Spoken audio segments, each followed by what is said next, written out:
Bueno, el día de hoy, los miércoles, normalmente hablamos siéntense por favor, de los avances en las obras públicas. La semana pasada tuvimos la presentación de trenes y el día de hoy está aquí Jesús Esteva, secretario de Infraestructura, Comunicaciones y Transportes.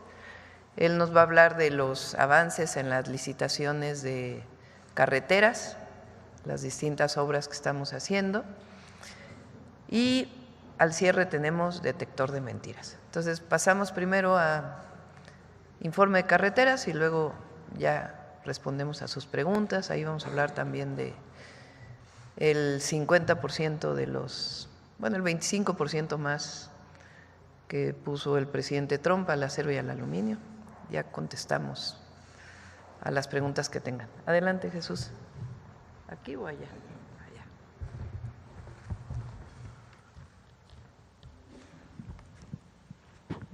Con su permiso, señora presidenta, buenos días a todas y a todos. A continuación informo sobre los avances en infraestructura carretera. La siguiente, por favor. El día de hoy traigo estos 7 puntos: obras de continuidad, ejes prioritarios, puentes y distribuidores viales, el programa general Lázaro Cárdenas del Río, programa carretero de Guerrero, caminos artesanales, conservación de carreteras y al final mencionaré inversión mixta y modernización de carreteras de inversión privada. La siguiente, por favor. En obras de continuidad, aquí estamos viendo imágenes sobre la carretera San Ignacio-Tayoltita, que está ya por concluirse. Lo único que falta es este viaducto del Saus, donde ya salimos prácticamente de columnas, ya están fabricadas las traves y se estarán montando entre junio y julio. A finales de julio estaremos ya poniendo en operación esta obra. Es una obra de 96 kilómetros pues una obra compleja que está ya a punto de concluir. En total tenemos 3 frentes de obra en este último tramo, 50 máquinas y es un viaducto de 144 metros de longitud. La siguiente.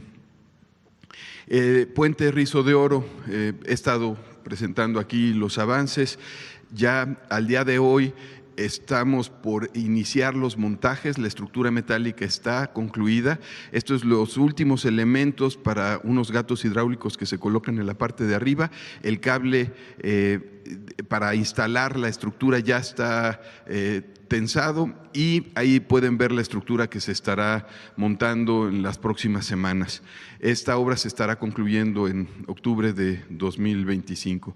Este año son 400 metros de longitud y son 2 kilómetros en total con los accesos, lo que significa la obra. Entonces ya estamos a punto de iniciar los montajes de la estructura metálica, es una estructura en arco. La siguiente, esto en Chiapas. En Quintana Roo, el puente Nichupté, que continúa avanzando, prácticamente estamos saliendo ya de la zona de manglar, que fue la estructura que vieron hace un momento. Este puente la última vez lo veían incompleto, ya está terminado, estamos ya haciendo las plataformas. En la zona lagunar, que son más de 6 kilómetros, también ya faltan muy pocas pilas de cimentación. Aquí estamos viendo los entronques. Importante mencionar que ya el entronque Cuculcán tenemos una de las rampas y estaremos teniendo 5 frentes de montaje de traves. Esto es importante mencionarlo porque eso es lo que nos da los ritmos para poder concluir este año. Igual un puente con complejidad por la zona donde lo estamos construyendo, pero ya estaremos terminándolo hacia finales de año. Entonces va avanzando muy bien. La siguiente, por favor. Y estas son las obras que ya inicia esta administración. Aquí estamos viendo en los 10 ejes prioritarios que se plantearon, el de Cuautla-Tlapa, que es Morelos, Puebla y Guerrero, los estados donde estamos trabajando o donde vamos a trabajar. Estamos iniciando este año con cerca de 30 kilómetros. son 6 frentes de obras, 36 máquinas ya en sitio, 76 trabajadores y como pueden ver, pues ya con un avance de orden de 3 a 5%. Estas son obras que recientemente se iniciaron. Este es el ramal Igualapa, Chilixtlahuaca a la Catlatzala. Eso es lo que estaremos haciendo este año. En total, bueno, pues es un eje de 385 kilómetros. Estaremos construyendo tramos operativos cada año, estaremos avanzando y dejando tramos operativos. La siguiente. El segundo eje, San Luis Potosí Hidalgo, estuvimos hace unos días en sitio anunciando la obra, ya arrancó Tamazunchale, Huejutla, ahí tenemos 5 frentes de obra, en San Luis Potosí, 4 en Hidalgo, tenemos 30 máquinas y 81 trabajadores. Aquí estaremos avanzando este año 20 kilómetros en Hidalgo y 10 en San Luis Potosí, de un total de 96 kilómetros. Esto es una ampliación de 7 metros a 12 metros, son lo que denominamos A2, que son secciones de 2 carriles más zonas de rebase con acotamientos. La siguiente. Y bueno, ese eje es muy importante porque es el que va desde Pachuca hasta Tampico. Bavispe, Nuevo Casas Grandes, que va muy bien. Esta obra se concluye este año. Acá traemos 7 frentes de obra, 205 máquinas, 246 trabajadores. Aquí también es una configuración de 2 carriles y en total son 67 kilómetros de esta construcción nueva, más el tramo de Nuevo Casas Grandes, que ahí es conservación, que también ya se iniciaron los frentes de conservación. Entonces, vamos bien, esta está programada para concluirse este año. Como ven, estos ya son los trenes de repavimentación en la zona hacia Nuevo Casas Grandes. La siguiente. Aquí estamos en Tabasco, Campeche, que es Macuspana, Escárcega. Traemos 3 frentes de obra con 101 máquinas en la parte de Macuspana y recientemente estamos arrancando ya la parte de Escárcega. Entonces estamos cerrando por los 2 frentes. Este año estaremos concluyendo 12 kilómetros en Tabasco y 4 en Campeche y en total son 67 kilómetros. Esta se va a llevar entre 2 y 3 años. Es compleja acá la construcción por el agua, por los niveles de agua, por las lluvias. Afortunadamente, bueno, pues hemos avanzado de manera importante estos primeros meses y pues estaremos atentos a las lluvias en las próximas, en este periodo. La siguiente, por favor. Oaxaca, Guerrero, aquí traemos el eje de Salina Cruz a Zihuatanejo. Estamos avanzando en 8 puentes de Coajinicuilapan hacia Acapulco, que se están ampliando sus secciones para integrarse a la sección de 12 metros que se construyó en la administración pasada, y ya iniciamos también de Huatulco a Pochutla. Que son los frentes que estaremos atacando este año.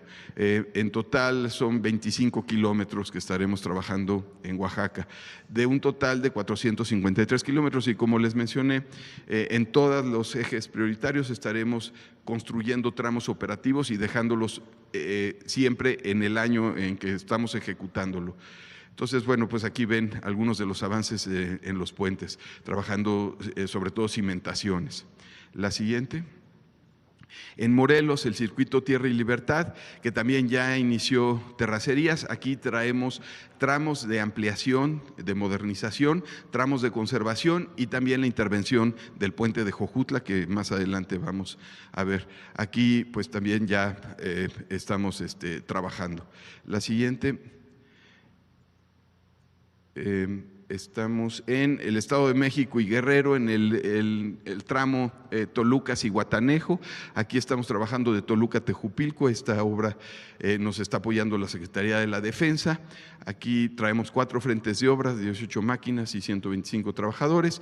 Y estamos iniciando con la parte de instalaciones de drenaje, muros de contención y terracerías.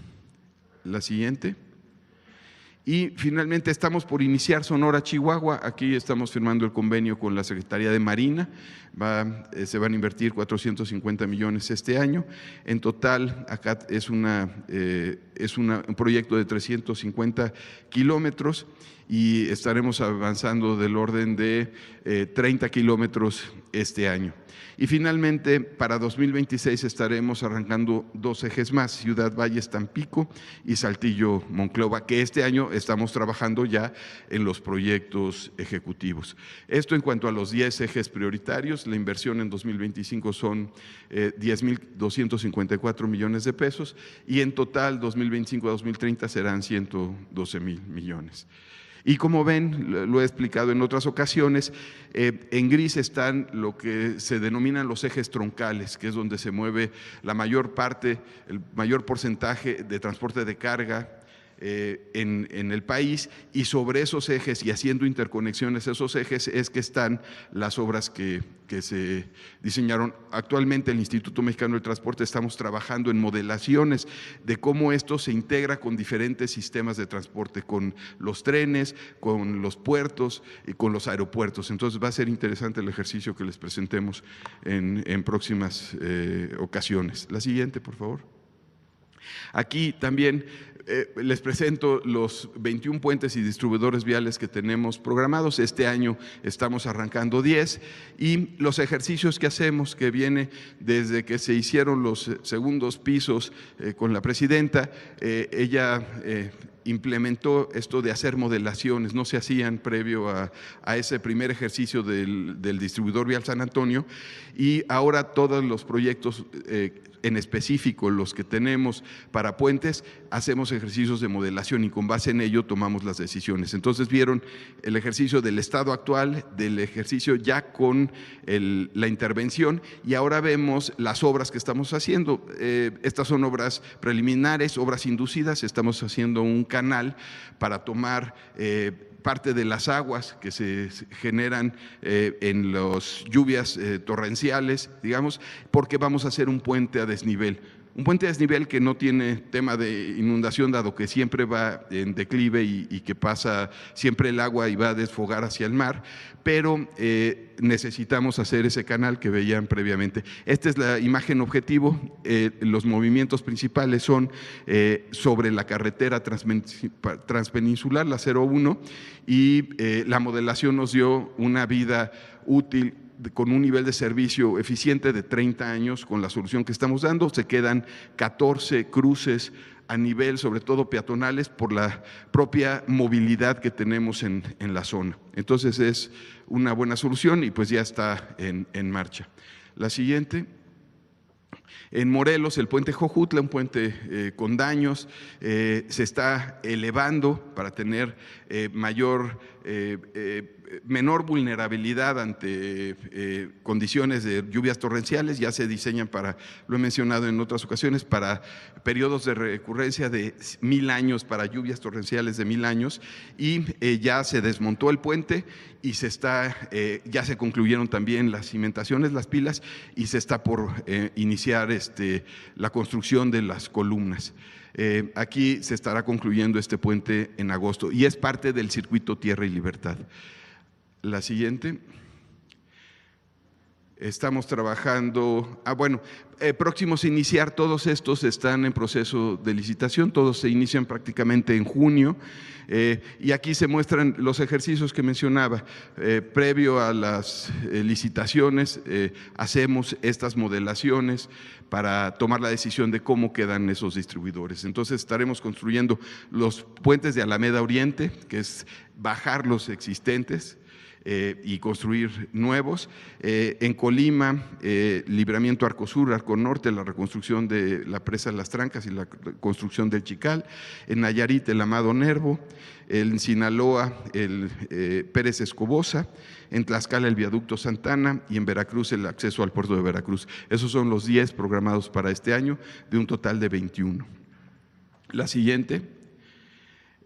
Aquí tenemos, estos son los días que mencionaba para 2025 y serían 11 para 2026. que serían otros 4 en Colima, el de la Universidad Autónoma del Estado de Morelos, en Morelos, en Nayarit, el Luis Donaldo Colosio, en Querétaro, Avenida de los Patos, Quintana Roo. Una falla geológica, ya lo estamos interviniendo, más ya lleva un avance importante, era una de las demandas muy sentidas en la población y esperamos en 2 meses estar concluyéndolo. Y Veracruz, traemos el Coatzacoalcos 1 y el Paso del Toro, que esos serían para el próximo año. La siguiente. Y acá el programa general Lázaro Cárdenas del Río, que es importante, son casi 1,000 kilómetros de intervención.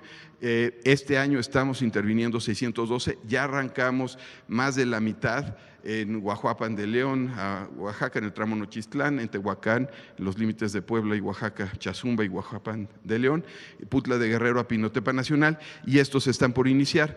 Se iniciaron ya los de las carreteras federales y estamos por iniciar caminos alimentadores y carretera estatal. Y estamos haciendo repavimentación en donde podemos, ampliamos sección y también estamos reforzando medidas de protección en curvas y en zonas de barrancas.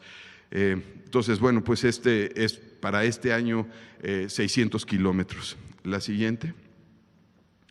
En cuanto a la reconstrucción de puentes y la intervención y rehabilitación de carreteras en Guerrero, ya estamos en la red federal en la reconstrucción de 5 puentes, que prácticamente es muchos de ellos ampliarlos y otros hacerlos nuevos, como es el caso del puente Omitlán. Ahí se ve el paso provisional que nos pidió la comunidad, pero dado que ya vienen las lluvias, se está implementando un segundo puente para que no se queden sin paso ahora que estemos con las lluvias, en lo que terminamos de construir el puente.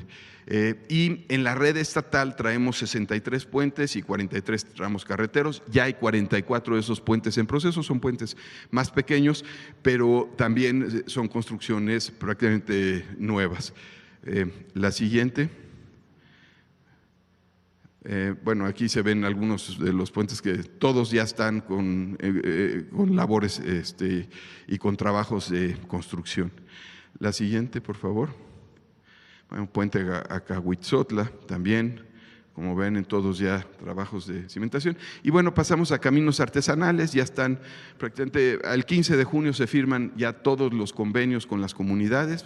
Esto es con la colaboración y la coordinación del Instituto Nacional de Pueblos Indígenas, y ya se iniciaron en Durango y en Oaxaca los caminos artesanales. Ahí se apoya con maquinaria y se inicia con maquinaria en aquellas zonas donde se tienen que hacer cortes importantes, y después ya entra la mano de obra.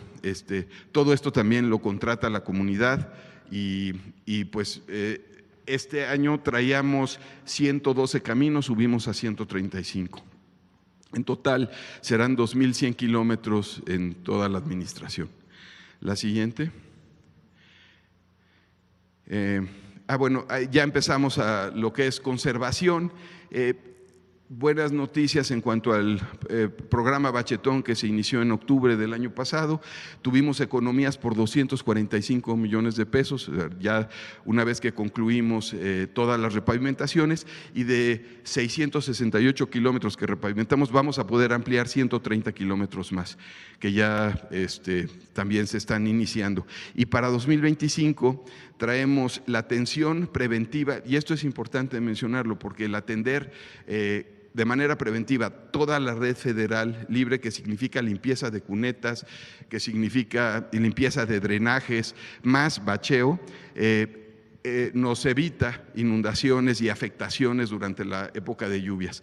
Y este año estaremos haciendo 9,500 kilómetros de repavimentación de la red federal. Esto estoy sumando lo que hace la SICT en la Dirección General de Conservación, más lo que hace CAPUFE. Entonces es importante, la meta es significativa, y además atendemos puntos que les llaman conflictivos. Hemos estado informándolo en los estados a los que vamos a visitar. Son puntos donde tenemos ciertos accidentes y ahí reforzamos señalamiento o hacemos adecuaciones geométricas. Adelante. Además, estamos atendiendo la conservación de puentes. Algunos son reconstrucciones, como en el caso de Baja California. Hace unas semanas estuvimos ahí e informamos sobre 3 puentes en Baja California Sur que se están reconstruyendo. 2 son prácticamente nuevos, que por afectaciones de huracanes, y 4 en Baja California. Además traemos 18 puentes en diferentes estados, que se ven algunas imágenes de los que ya estamos trabajando, y 9 puentes que trae Capufe. El más significativo, el Antonio Dovalí, donde se están reemplazando tensores. La siguiente. Finalmente, los trenes de repavimentación. Mañana se da el fallo de los primeros 10 trenes y en el momento que se reciban traemos esta primera estrategia de esta distribución, que han sido parte de los compromisos que se han hecho en los diferentes estados. Hay 2 para el Estado de México y el resto: Aguascalientes, Jalisco, Campeche, Chihuahua, Veracruz, Guerrero, Baja California Sur y Colima. Y estamos por licitar otros 20 trenes, 10 para los municipios del oriente del Estado de México, que vamos a darles uno a cada uno de esos municipios, y otros 10 que van a reforzar la red federal. Esto pues ya estaremos informándoles los avances en próximas ocasiones. La siguiente. El oriente del Estado de México, lo que mencioné hace un momento, estaremos entregando un tren de pavimentación por municipio y traemos 20 puentes que ya se conciliaron con los presidentes municipales. Se hizo un ejercicio sobre cuáles eran los puntos más conflictivos y algunos son ampliaciones y algunos son conexiones. Uno de ellos son los puentes de la Alameda Oriente, que pues sí, uno está cerrado desde hace varios años y estaremos pues reemplazándolo. Bueno, estamos ya por iniciar ese puente y estaremos reemplazándolo el próximo año. La siguiente. En cuanto a inversión privada, traemos lo que llamamos inversión mixta. Ahí se están estudiando por parte de Banobras y uno de ellos ya se estaría iniciando este año, que es el de Córdoba-Orizaba. Es una inversión de 2.874 millones en 2025. En total serían 769 kilómetros y una inversión de cerca de 70,000 millones a lo largo de la administración. Tenemos el corredor Golfo hacia el norte.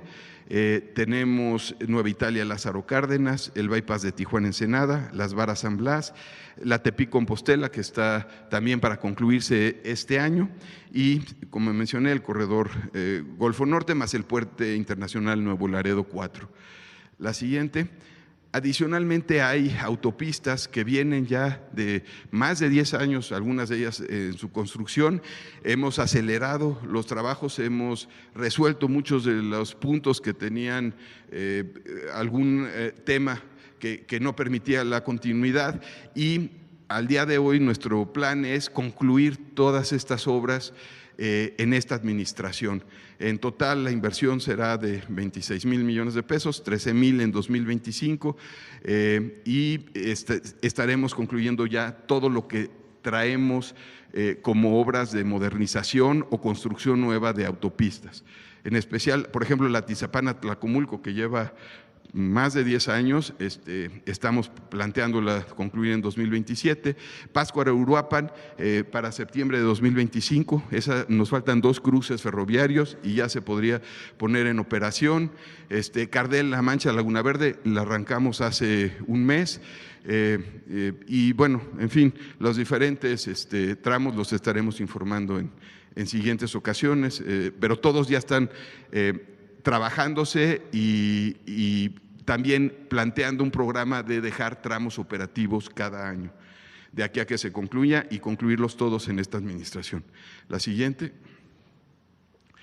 Finalmente, bueno, en inversión pública traemos un total de 53,000 millones para 2025 y un total de 372,000 millones para toda la administración. Esto incluye conservación. Esto significa 109 kilómetros de obras de continuidad. La siguiente, 2,220 kilómetros de los ejes prioritarios. Siguiente, 16 kilómetros en puentes y distribuidores. 904 kilómetros del programa Lázaro Cárdenas. El programa carretero de Guerrero, que son 1,800 millones este año, es la reconstrucción de los 68 puentes, 2,107 kilómetros de caminos artesanales, y 48,000 kilómetros de conservación rutinaria todos los años, más calculamos que llegaremos a 10,000 kilómetros de conservación periódica. Y pues es cuanto, Presidenta. Gracias. Pues esta es la información, como ven, pues es una inversión muy importante que ya la gran mayoría ya está en marcha. Bueno, vamos a las preguntas, a ver acá. Gracias, Presidenta. Muy buenos días. Gaspar Vela, de Grupo Milenio. En primer lugar, Presidenta, preguntarle, el día de ayer señalaba esta posibilidad de que el Instituto Nacional Electoral determinara la presidencia de la Suprema Corte de Justicia de la Nación por género. Finalmente, ayer la presidenta del INE, Guadalupe Tadei, señala que va a ser por votos. ¿Está usted de acuerdo en esta interpretación legal que hace el Instituto? Yo dije que había la posibilidad, de acuerdo como estaba la Constitución, que pudiera ser mujer, pero el mismo día de ayer dije, esto le toca determinando al Instituto Nacional Electoral. Y el instituto pues lo que define es que no, que es el que tenga mayor número de votos, y nunca planteamos algo distinto, sino lo que se habla es que este año son 5 mujeres y 4 hombres, porque son 9 integrantes de la Corte. Entonces toca 5 mujeres y 4 hombres. Cuando se vuelva a elegir la Corte, pues tocará 5 hombres y 4 mujeres. Entonces, me da mucho gusto que el próximo presidente de la Suprema Corte de Justicia de la Nación sea un indígena mixteco de Oaxaca, un muy buen abogado, muy buen abogado. Tengo el privilegio de conocerlo, no solamente sobre temas relacionados con los pueblos originarios, sino en general.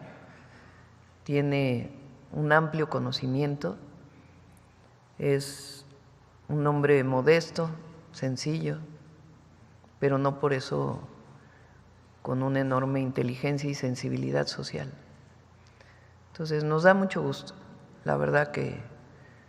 A ver si ponen cómo está, si ya quedó el conteo completo del INE. A ver.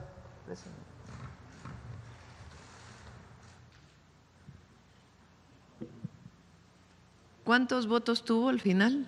A ver si viene abajo. 12.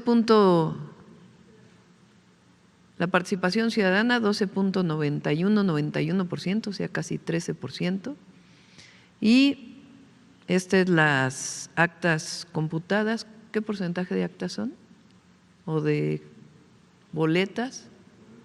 Aquí está, actas, 99.8%, o sea, prácticamente ya terminaron. Vamos abajo. Aguilar Ortiz Hugo. Votos, 6,078,082 votos. Solo Hugo sacó más votos que el PRI en el 2024.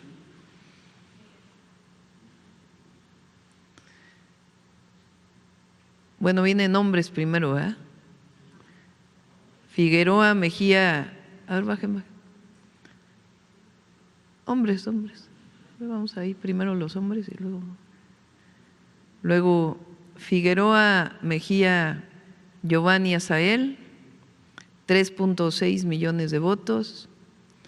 Espinosa Betanzo Irving, 3.471.746. Guerrero García Aristide Rodrigo, 3.470.410, y de Paz González Isaac, 2.819.967. A ver, ahora sí, mujeres.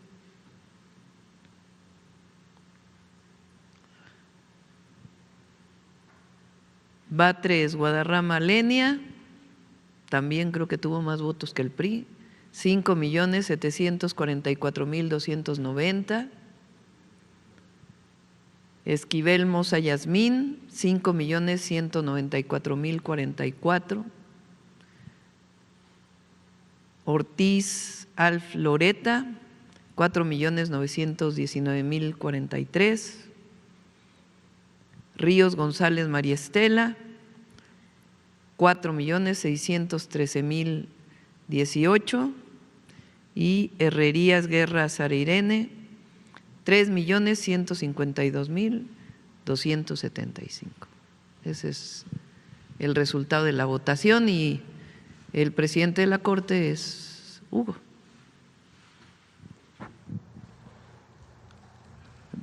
Presidenta, por otra parte, ¿qué reporte hay sobre el cierre temporal de los museos de las intervenciones del Carmen, el Nacional de Antropología y del Templo Mayor?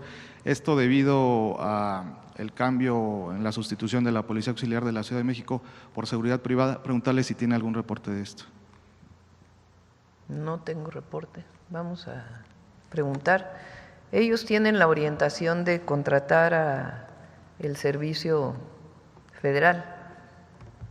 Entonces vamos a revisar qué está pasando ahí. Ok, o a la Policía Auxiliar también. Ok, Presidenta, muchas gracias. Por otra parte, ¿qué estrategia va a utilizar el Gobierno de México ante este incremento en los aranceles del acero y aluminio exportados? Sí, qué bueno que lo preguntas. Es una medida que consideramos, uno, injusta. Es una medida para todo el mundo, no solo para México. Todos los países del mundo se eleva el arancel, con excepción de Gran Bretaña, que se queda en 25%. Tienen ahora un arancel del 50% para todo el acero y aluminio que se exporta hacia Estados Unidos. En el caso de México, primero, es injusta, número uno, porque, como lo hemos dicho varias veces, México importa más de lo que exporta en acero y en aluminio. Entonces, formalmente se pone un arancel cuando hay un déficit, se dice. O sea, déficit quiere decir que para Estados Unidos, que México exportara más de lo que está importando. En nuestro caso importamos más acero. Entonces es injusto. Segundo, desde nuestra perspectiva no tiene sustento legal, porque hay un tratado comercial. Se está viendo por razones de seguridad nacional de Estados Unidos. Y ayer mismo la vocera de Casa Blanca dice que hay muy buena colaboración en todos los términos con México, incluido el tema de seguridad. Entonces, no creemos que tenga sustento. Y la otra es insostenible, porque así como en autos, en la construcción de un auto hay muchas autopartes que pasan de un lado a otro de la frontera, en el caso del acero también. Entonces, ¿qué vamos a hacer? El día de hoy tenemos una reunión con las cámaras del acero y el aluminio. Ya habíamos avanzado mucho con Estados Unidos en un acuerdo especial para México. Entonces, hoy tenemos una reunión con la Cámara del Acero y el Aluminio. ¿Es aquí, Presidenta? El viernes, sí, en algunos casos no pudieron, no van a llegar físicamente, entonces va a ser a distancia de algunos de ellos que no viven en la Ciudad de México. ¿A qué hora está programada, perdón, Presidenta? A las 11:30. Dos, el secretario de Economía, Marcelo, tiene una reunión tanto con el secretario de Tratados Comerciales como con el secretario de Comercio en Estados Unidos. Y si no hay un acuerdo, pues ya nosotros estaríamos anunciando la próxima semana. Porque nuestra responsabilidad, primero, es proteger el empleo a las y los trabajadores mexicanos. Y segundo, pues a la industria del acero. 50% de aranceles pues representa una afectación a la industria del acero y el aluminio muy grande. Ya de por sí el 25% representaba problemas, pero íbamos resolviéndolo con la disminución de importaciones de otras regiones del mundo. Entonces, si no, pues la próxima semana estaremos también anunciando algunas medidas que estaríamos tomando nosotros. Que no tiene que ver con un ojo por ojo, no, sino de protección de nuestra industria y nuestros empleos. Es una medida de apoyo a la industria del acero, que tiene una historia en México enorme, a la industria del aluminio y a los empleos que generan estas industrias, que es muy importante. Entonces, México tiene también que protegerse, que fortalecerse. Entonces, no estamos de acuerdo, no creemos que sea justa ni sostenible, porque encarece todo, y esperamos llegar a un acuerdo. Si no se logra, pues estaremos anunciando también algunas medidas que tenemos que tomar necesariamente para fortalecer y proteger los empleos. No es un asunto de venganza, en inglés le dicen retaliation, no, es un asunto de protección de nuestros empleos y de nuestras empresas. Finalmente, Presidenta, el día de ayer también el gobierno de Estados Unidos dio a conocer restricciones a las visas de funcionarios centroamericanos por los médicos cubanos, por la explotación de médicos cubanos a través de trabajo forzado. Ellos argumentan eso. ¿Qué postura tiene su gobierno respecto a esto? Y si ustedes ven algún riesgo para México con estas sanciones. Pues primero, no es trabajo forzado, ¿no? Bueno, tendría que demostrarse. En el caso de México, pues hay un contrato con Cuba y otros países por el problema que tuvo México en el periodo neoliberal, que dejaron de formarse médicos. Entonces hay un contrato para que médicos cubanos ayuden a la población en México. Entonces no vemos ningún problema en eso. Es legal, es abierto y no tiene problema. Muchas gracias, Presidenta. A ver, vamos por acá.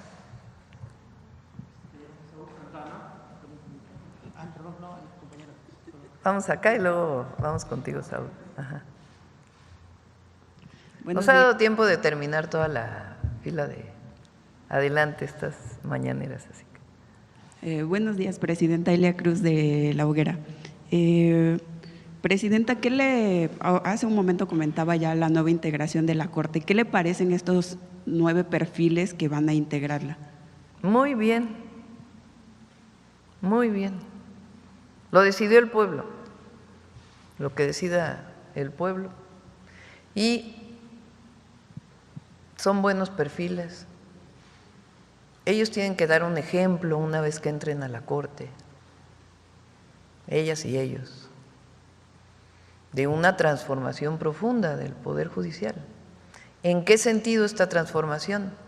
De que haya justicia para todas y para todos en México.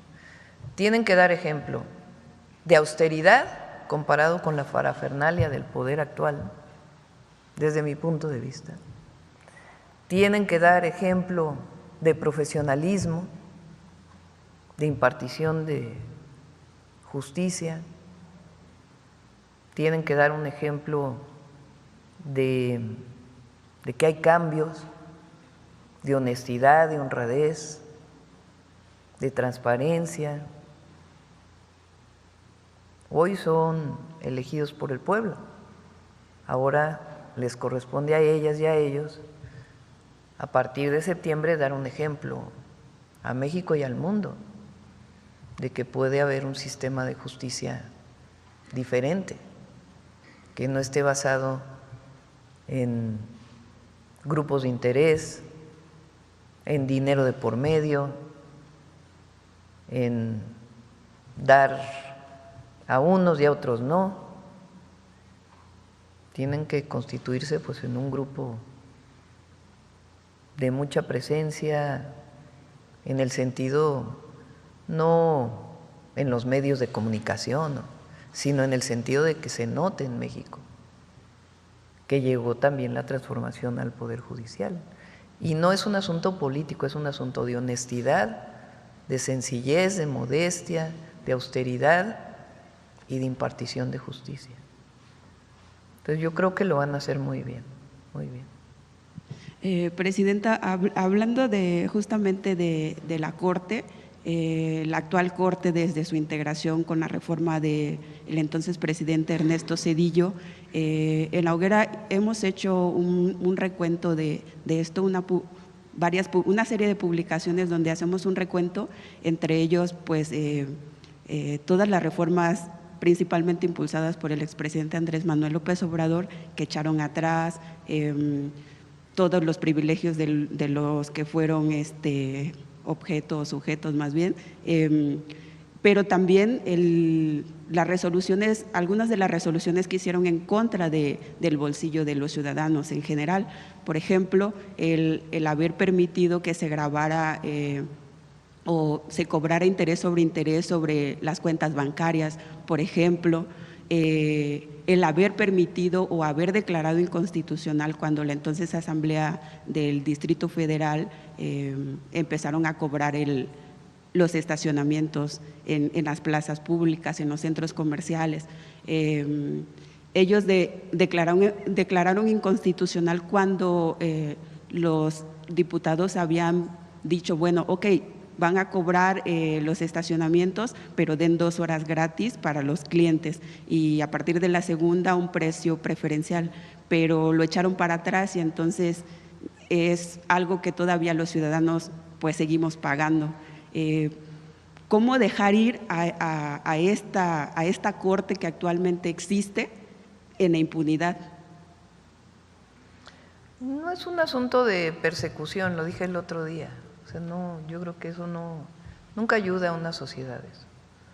Si en el proceso de entrega-recepción encuentran irregularidades, pues tendrán la responsabilidad de hacer las denuncias correspondientes, administrativas, y si en su caso hay de otro tipo, penales, pues tendrán que hacerlas. Pero tienen que marcar una diferencia a partir de que lleguen hacia adelante. Hay mucha expectativa. Ahora se decidieron las y los ministros, pero vienen magistrados, viene la Sala Superior del Tribunal Electoral, vienen jueces y juezas. Entonces es una nueva generación que desde mi perspectiva tienen que cumplirle al pueblo en el sentido, y a todos, a ellos mismos y al pueblo de México, de honestidad, de honradez y de imparcialidad, y no responder a grupos de interés. Todavía lo dije aquí en la mañanera, un ministro de la Corte quería aprobar una medida para que el SAT le regresara con intereses un pago de impuestos que se había retirado en la época en que él era director del SAT. Es increíble. Y tiene mucha fama, ¿no?, el ministro, mucha. Tiene apellido de doble nombre, compuesto. Muy reconocido, pero un conflicto de interés increíble. Personas que deben 60,000 millones de impuestos y que pasan los meses y pasan los meses y pasan los meses y pasan los meses y no hay resolución. Hay amparo sobre amparo sobre amparo, resolución al amparo del amparo del amparo del amparo. ¿Qué es eso? Reconocido por ministros de la Corte. Y esto que tú dices, qué bueno que se está haciendo este recuento. ¿Cuál es la liga del… el medio se llama La Hoguera MX. La Hoguera MX. Porque qué bueno que se hace esto, pues de una revisión de resoluciones de la Corte, no solo de los últimos…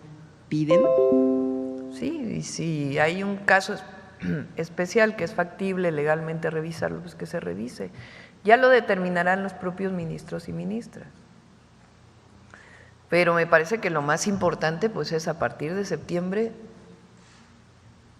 mostrarle al mundo que cuando el pueblo decide, decide bien. ¿Y estas acciones no se podrían revertir, por ejemplo, de parte de su gobierno? ¿Presentar iniciativas para que se reviertan? Pues habría que ver en particular, pero yo creo que viene un periodo muy importante de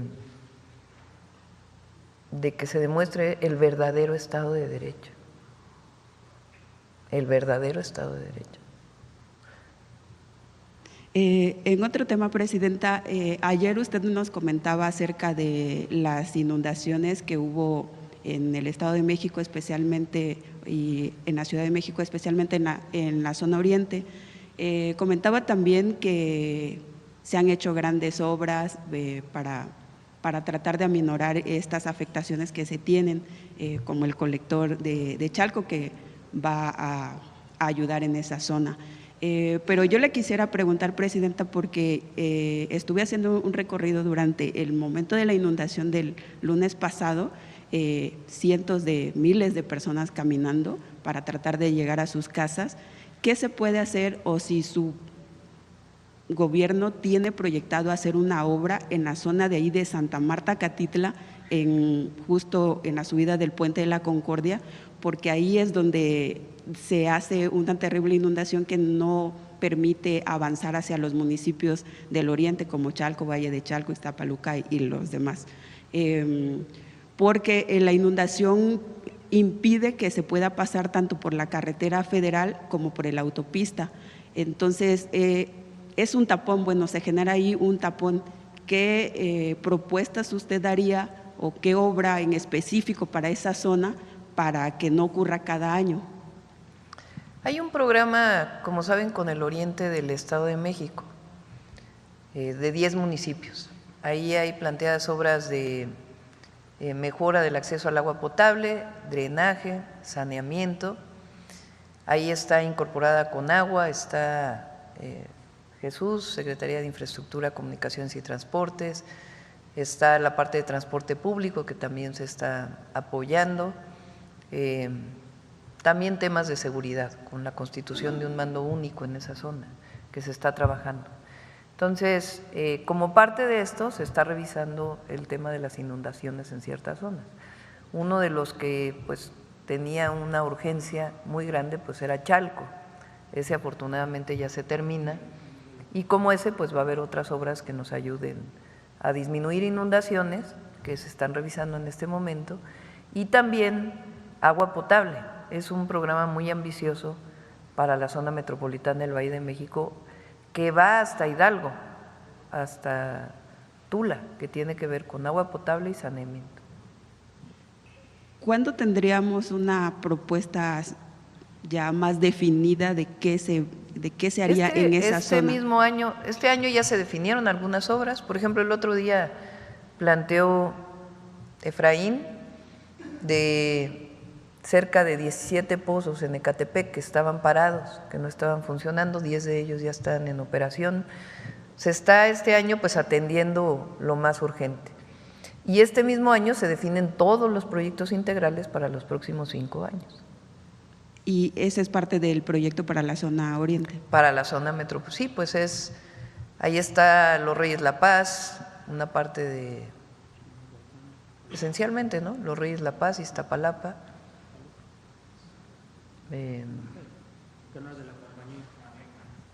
Sí, en esta parte de Santa Marta, pues ya es Ciudad de México, Santa Marta, Catitla, pero viene una zona donde un lado está Iztapalapa y del otro lado Los Reyes La Paz. Ahí hicimos, cuando fui jefa de gobierno, hicimos un pequeño puente, el Emiliano Zapata, que se puede ver por debajo del trolebús elevado, porque hay una colonia, Emiliano Zapata justamente, de la alcaldía Iztapalapa, que fue creciendo y toda la colonia salía por una alcantarilla de agua por debajo de la carretera que viene de Puebla. En la Virgen. Entonces se hizo ese puente y ahora todo el trolebús elevado se hizo justamente este cruce en Santa Marta, Catitla, y ahí también se están haciendo planteamientos para acceso de agua potable, que son zonas con problemas de acceso a agua potable, y drenaje o saneamiento. Ese día del recorrido, ya nomás quisiera expresarle ese sentir de las personas. Había miles de gente caminando desde Metro Guelatao hasta La Paz, 9.1 kilómetros tuvieron que caminar para llegar a tomar otro transporte para dirigirse a sus casas.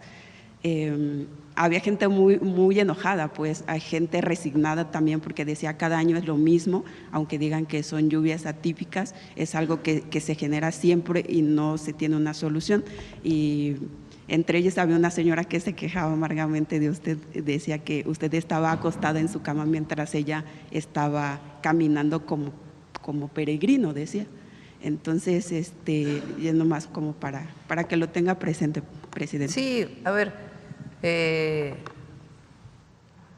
por supuesto que cuando ocurre una situación así, pues hay enojo.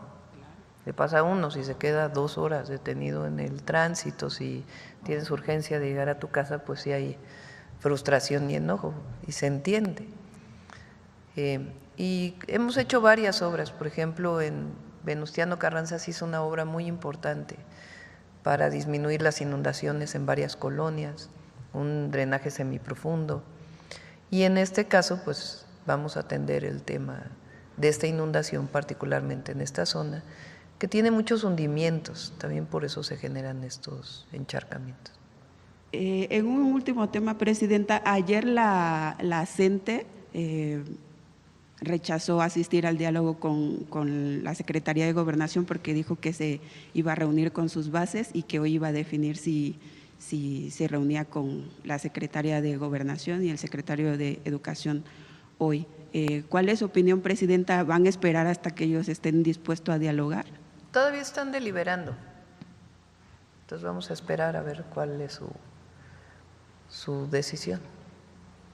Esperemos pues que, bueno, vamos a esperar su decisión. Y lo que es muy importante es que el diálogo ha permanecido abierto, nunca se ha cerrado la puerta al diálogo, nunca, siempre ha estado abierto y se han buscado distintas opciones.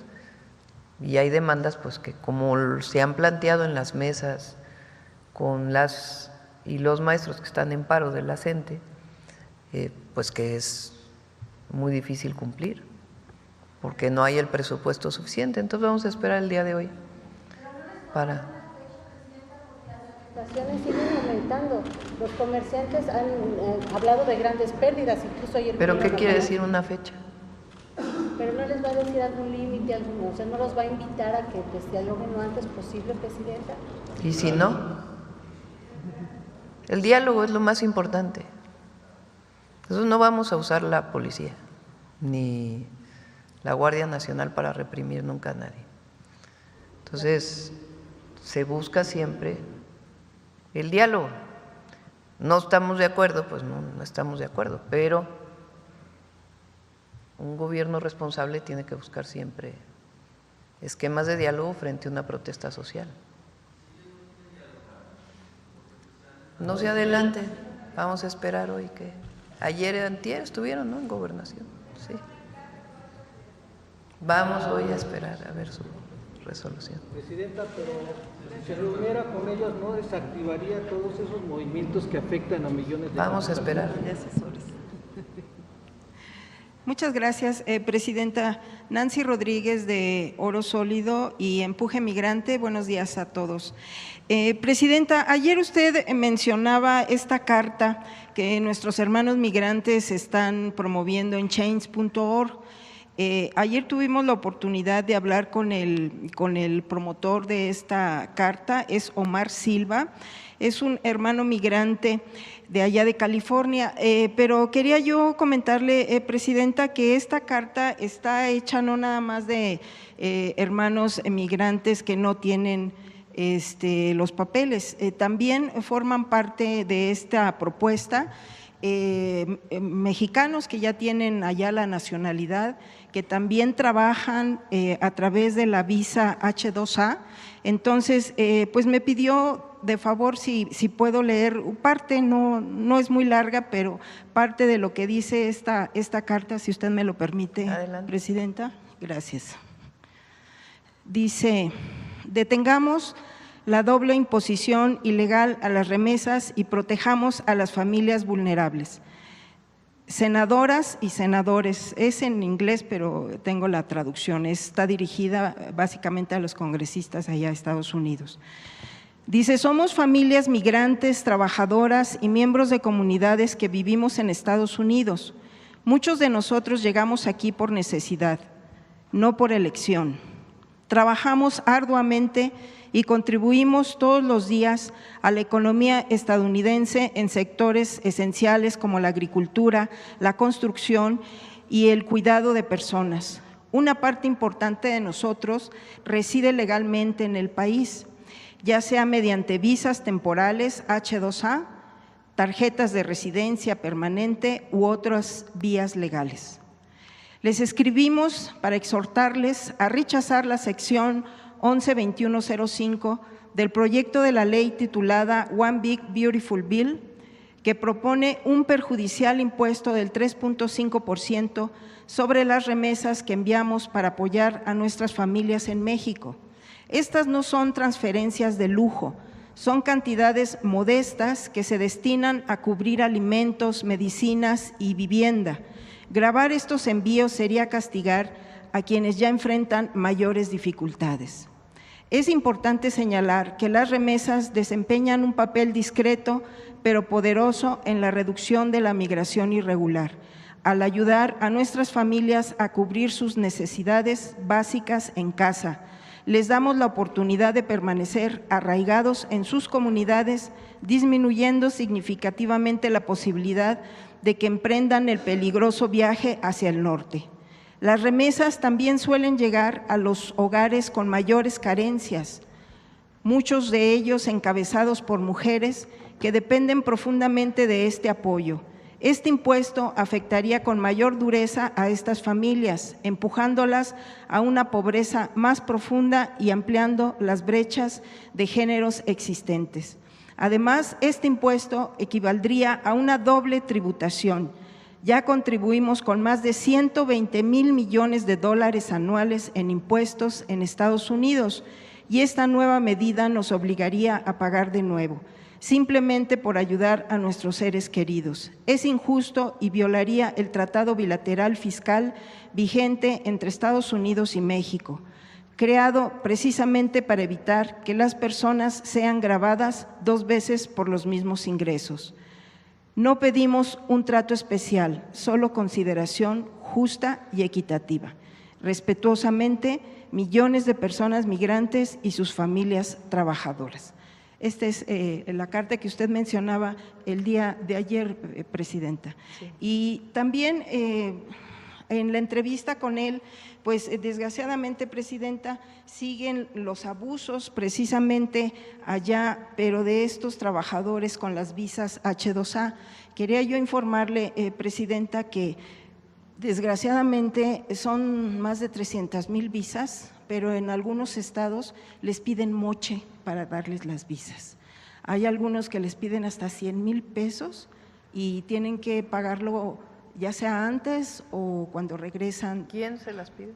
Hay algunos funcionarios en Chiapas, en Oaxaca, en Guerrero. Entonces, ellos… Pero la visa la otorga Estados Unidos, sí, ¿no? Sí, pero la promueven en los estados. Entonces, esto… O sea, coyotes, pues. ¿Cómo, perdón? Coyotes, supongo. Exacto, exactamente, sí, son coyotes. Entonces, que se revise esta entrega de estas visas.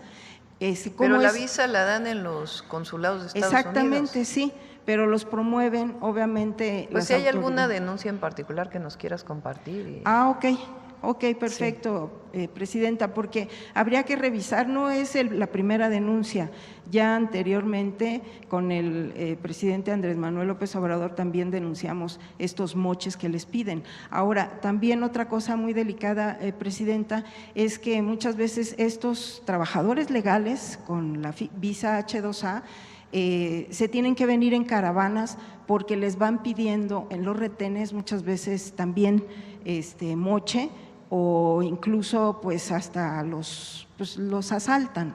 Entonces, déjeme informarle también que hay algunos pues contratistas allá de Estados Unidos que han tenido que contratar vuelos charters para evitar estos abusos al regreso de estos trabajadores. Entonces, son cuestiones que hay que revisar y que tienen años, ¿no? Entonces, algunas caravanas especiales, algunas fechas especiales, no sé, ustedes son los que… Sí, si nos das más información, con gusto. Sí, ok. Hacemos con Sergio Salomón, que ya está en migración.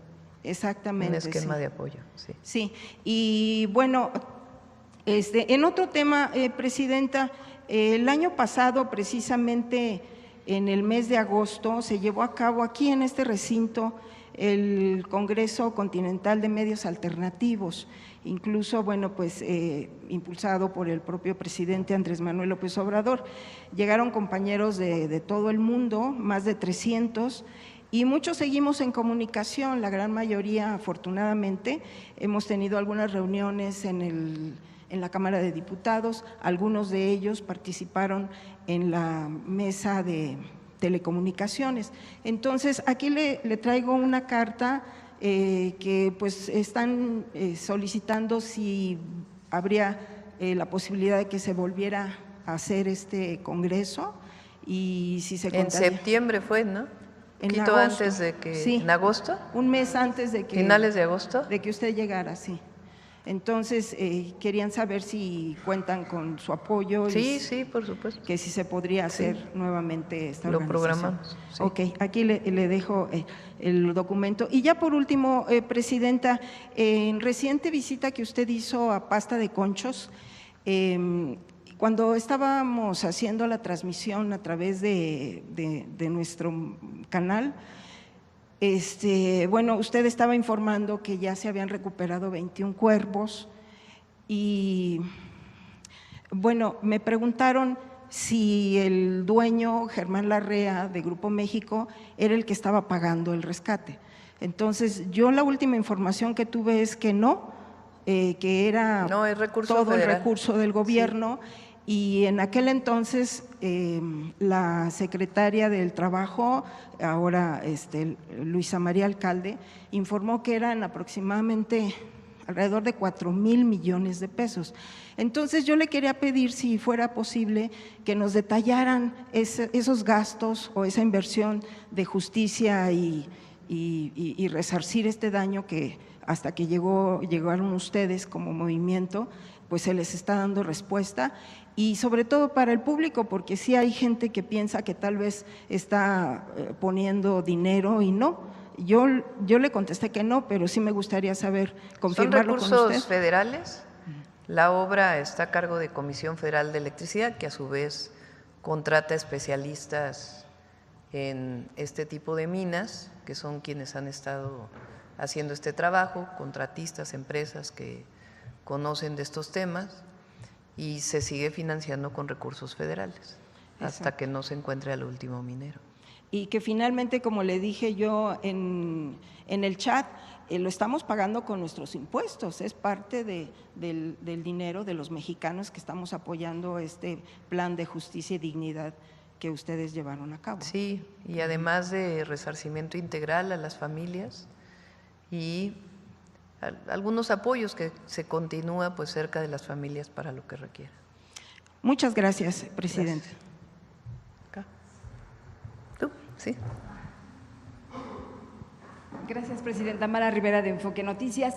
Yo quisiera preguntar su opinión respecto a los resultados de las elecciones en el sentido de los votos nulos que, bueno, se ve superan en número a los candidatos a los ministros con más respaldo. Según los resultados preliminares del INE, más de 10 millones de boletas fueron anuladas en esta elección del Poder Judicial, presidenta. Bueno, no sé si fueron 10 millones, porque… A ver, ¿cuánto es el total de 13% de la votación? A ver si lo tienen por ahí, número total de votos. Pero la gente tiene derecho a anular su voto. Tiene derecho. El tema aquí es que quien va a ser el presidente de la Corte pues tuvo más de 6 millones de votos. Imagínense. Hay mucho, también hay que decirlo, mucho racismo, mucho clasismo. Todavía en algunos sectores de la sociedad, no en el pueblo, no en la mayoría, pero sí hay deberían de revisarse a sí mismos, la manera en que hablan, que actúan, que dicen, lo que escriben. ¿Cómo pueden comparar a Hugo con Benito Juárez? Bueno, claro, Benito Juárez fue el gran presidente, el gran dirigente del liberalismo, es un hombre extraordinario que marcó la historia de nuestro país, pero en el sentido de que era un indígena zapoteco que tuvo como impulso estudiar leyes para proteger a los indígenas, pues es lo mismo que impulsó a el próximo presidente de la Corte a estudiar leyes. Pero que además solo va a estar 2 años. ¿No? Sí, pero el tema aquí es esta cosa de que, ¿cómo no va a usar toga? Es terrible que no use toga.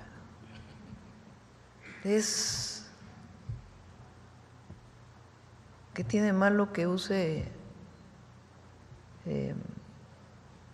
textiles tradicional, bordados, hechos por manos indígenas? Si lo importante es lo que van a hacer. Entonces, en el fondo, hay un profundo racismo, clasismo, que es como algo que les toca internamente de que cómo es posible. Entonces, tienen que hacer una revisión ellos. Si hacemos una revisión de lo que dicen comentócratas, de lo que escriben, es que además de que todos dicen lo mismo, es muy aburrido, porque todos dicen lo mismo. Lees a uno y es como si leyeras a todos al mismo tiempo. Yo creo que se leen y de ahí sacan sus fundamentos para escribir su artículo, ¿no? Porque difícilmente puedes encontrar a alguien que diga algo original. Pero en todo eso es cómo es posible. No lo comparen, imagínense, abrazó al presidente López Obrador. Entonces, va a ser muy bueno, es un cambio profundo. Entonces, también que se revise eso, imagínense, va a haber una identidad con la gente enorme y ellos tienen que demostrar y seguirla demostrando. Muy bien.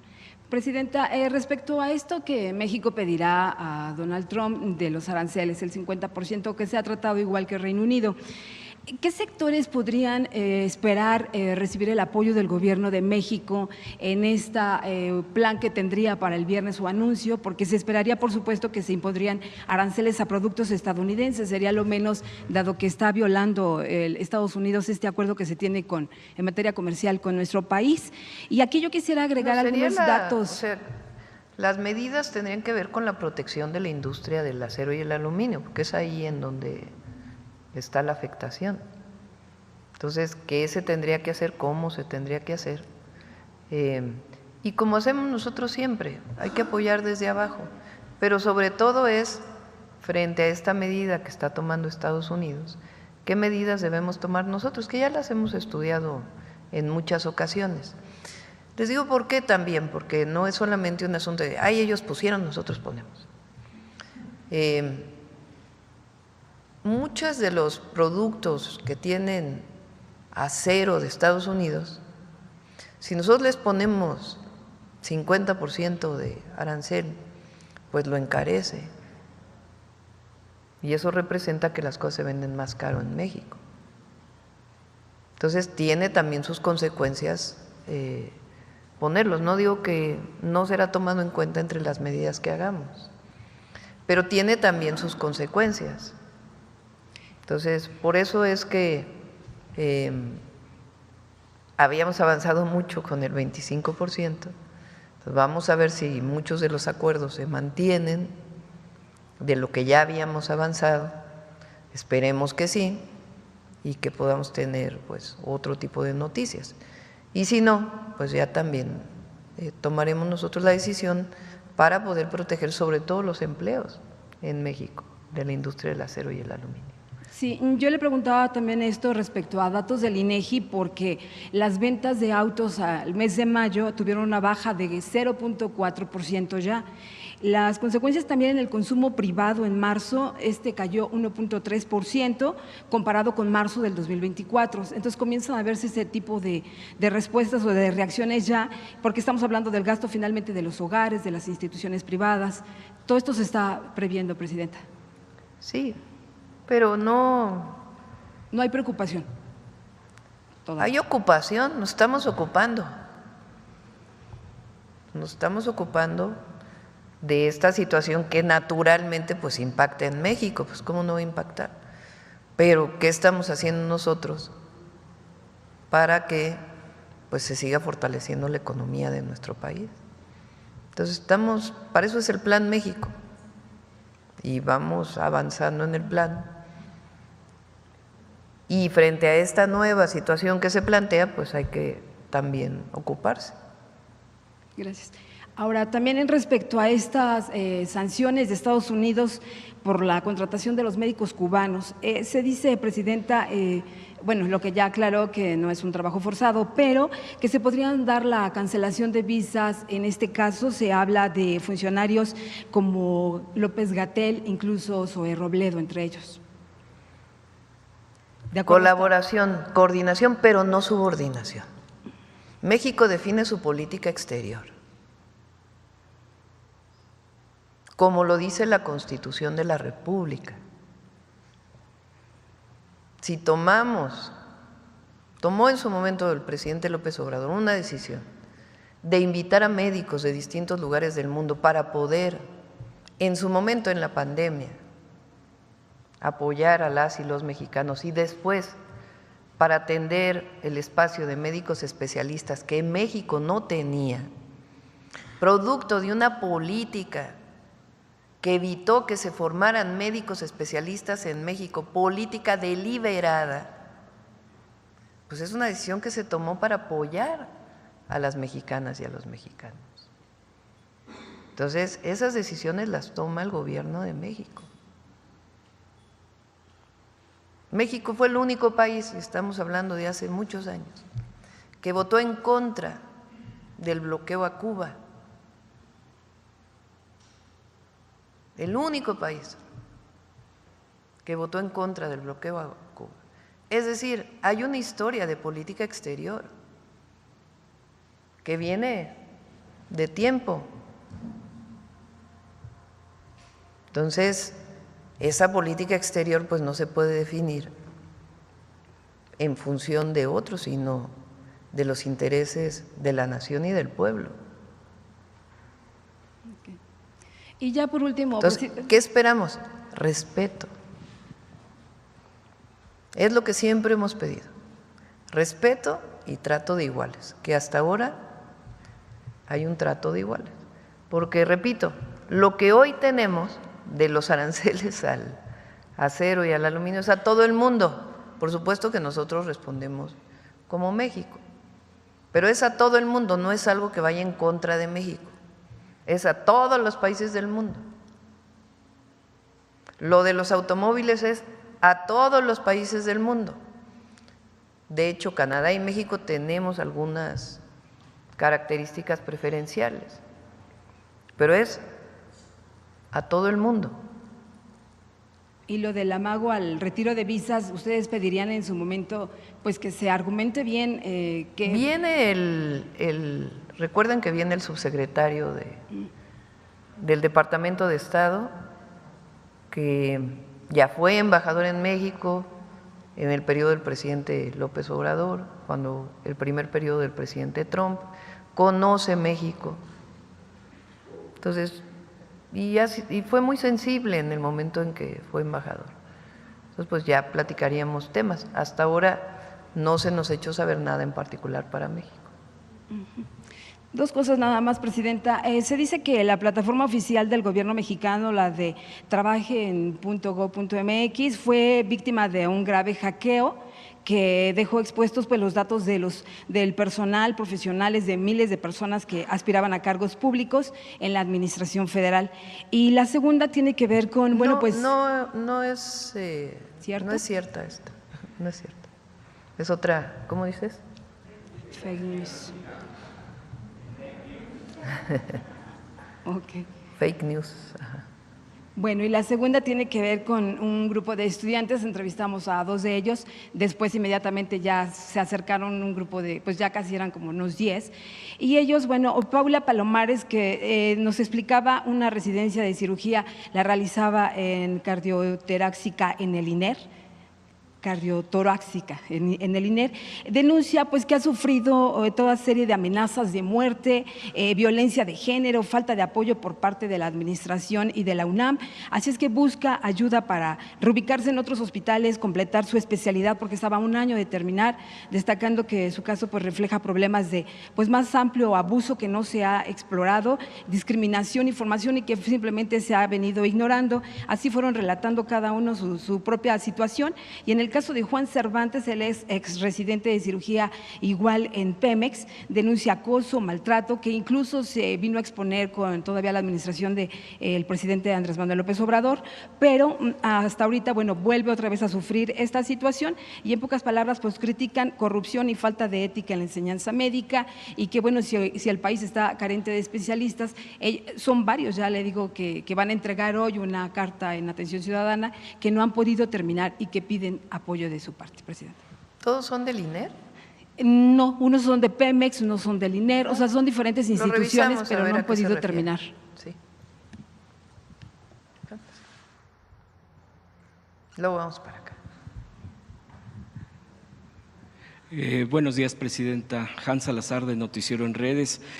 Preguntarle sobre lo que dijo la vocera de la Casa Blanca a propósito de todo este tema, sobre el reconocimiento de las relaciones con México, precisamente porque se ha trabajado bien con usted, la menciona, como presidenta de nuestro país, que ha hecho lo que se tiene que hacer para disminuir el tráfico de fentanilo, que ha bajado, cito sus palabras, vertiginosamente. De aquí ellos consideran sus propias estadísticas, bastante de aquí, de México, hacia Estados Unidos. También mencionan la migración como una mejoría sustantiva. ¿Qué comentario tendría, Presidenta? Pues en efecto hay mucha coordinación y colaboración por interés de ambos países. Siempre dije que no queremos que el fentanilo llegue a Estados Unidos, a los jóvenes de Estados Unidos o a estadounidenses, tampoco queremos que llegue a jóvenes mexicanos ni a ningún lugar del mundo. Pues porque es ninguna droga, pero en particular el fentanilo pues es muy peligroso. Entonces hay mucha colaboración, comunicación, coordinación en el marco del respeto a nuestra soberanía y eso les ha quedado muy claro. Entonces, el objetivo, entre otras cosas, se firmó un acuerdo, un avance cuando el Gabinete de Seguridad con Relaciones Exteriores fue a Washington hace un tiempo. Y el objetivo ahora, cuando venga, si bien el secretario del Departamento de Estado, Marco Rubio, pues es cerrar este acuerdo integral de colaboración y coordinación en materia de seguridad y en otras materias.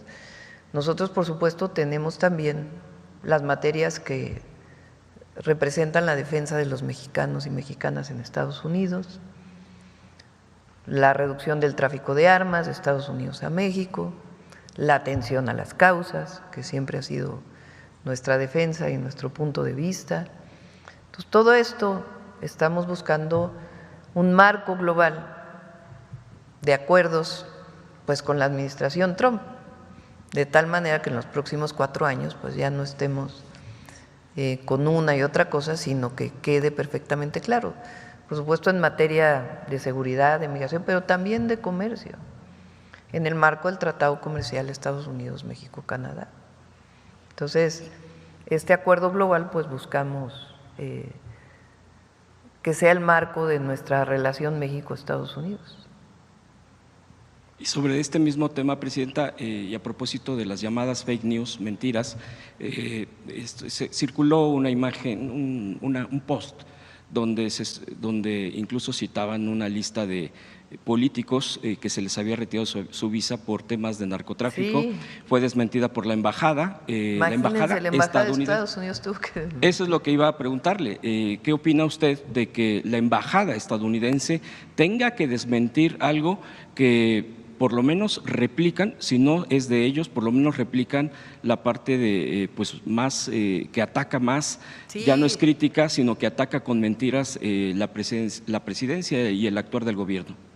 Es una actitud muy conservadora, la mentira. Hay mucha hipocresía, mentira en los argumentos. Y la verdad es que son herederos del conservadurismo del siglo XIX, porque desde entonces, y a Madero igual, y ahora pues igual, nada más que se magnifica por las redes sociales, porque el uso de la inteligencia artificial. Imagínense, ¿qué debe haber en un programa de televisión? Ustedes saben cuál es, donde cuando yo salgo a dar un mensaje, ese mismo día con inteligencia artificial cambian lo que digo en mi voz y lo publican. Como chiste. A nosotros también, a varios reporteros nos han cambiado aquí en la mañanera formulando alguna pregunta ya con una historia ahí y que usted… En el mismo lugar. Entonces, con el uso de inteligencia artificial, me refiero a latinos para que no… Entonces usan este esquema donde estoy hablando y cambian mis palabras. Bueno, tienen derecho a criticar, pero ¿por qué este uso? Y no me afecta, en lo más mínimo. Solamente estoy dando cuenta de lo que ocurre. Y después, bueno, hay fraudes, ¿no?, que se hacen como llamando a invertir en algo que pues, ahí puede haber otro tipo de objetivos, pero esta cosa de noticias falsas, que le quitaron la visa a un gobernador, a otro gobernador, que pues, imagínense para que la embajada de Estados Unidos tenga que salir a decir que no es cierto. Entonces, ¿qué es responsabilidad y seriedad? La libertad conlleva responsabilidad siempre. Presidenta, a propósito de este tema de la manipulación de la información o alteración, ya incluso mentir abiertamente, o incluso esa sería mi pregunta también, llamar a no votar, es decir, ir contra el propio ejercicio ciudadano. ¿Usted qué reflexión le da a todo esto? Sabemos perfectamente, por ejemplo, y lo diré abierto y directo, la televisora Azteca, TV Azteca, llamó a no votar, incluso hizo un programa especial, no del voto de la elección judicial o algún título. Pues no les fue muy bien con su llamado, ¿no?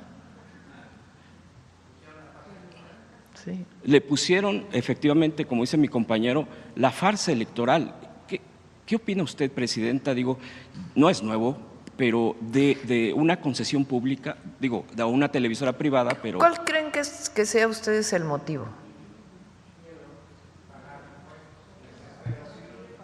No quiere pagar impuestos. Perder aliados.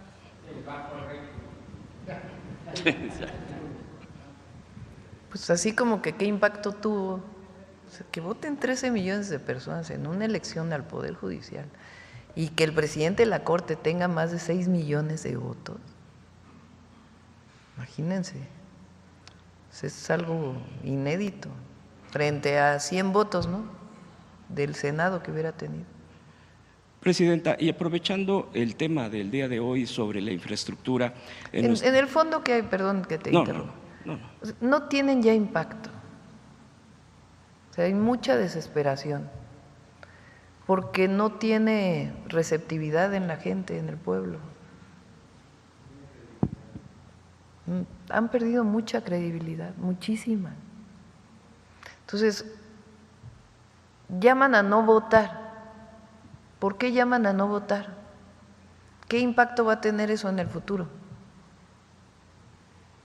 Prácticamente nada. Mejor que se organicen, ¿no? Porque así muy organizados, pues no están. Como les decía, el presidente del PAN llama a no votar y sus gobernadores votan. O sea, así que qué organizados. Llaman a una marcha y no pueden llenar ni la mitad del Monumento a la Revolución. Y los oradores. Entonces, ¿qué hay en este momento desde mi perspectiva en México? Mucha conciencia. Y la gente sabe. Entonces hay reconocimiento del movimiento al que representamos. Presidenta, y comentaba que a propósito de la presencia del secretario de Infraestructura, Comunicaciones e Infraestructura, y todo lo que ha mencionado a propósito de lo que estamos viviendo con la época de lluvias o el inicio. El día de ayer la jefa de gobierno de la Ciudad de México, Clara Brugada, anunció la inversión sobre ciclovías. Es algo que también usted tuvo bajo su responsabilidad en la Ciudad de México. Llama la atención los números que son, de los 553 kilómetros de ciclovías ya existentes, pues darle el mantenimiento, mejorarlas, construir… se comprometen, no se compromete, más bien ya está presentando el trabajo de la construcción de 50 biciestacionamientos masivos, un velódromo, y se emplearía el programa de Ecobici al sur, oriente y norte de la ciudad. Entre otros aspectos más detallados, los 300 kilómetros adicionales durante su gobierno. Preguntarle primero, ¿cuál es su opinión al respecto sobre esta infraestructura?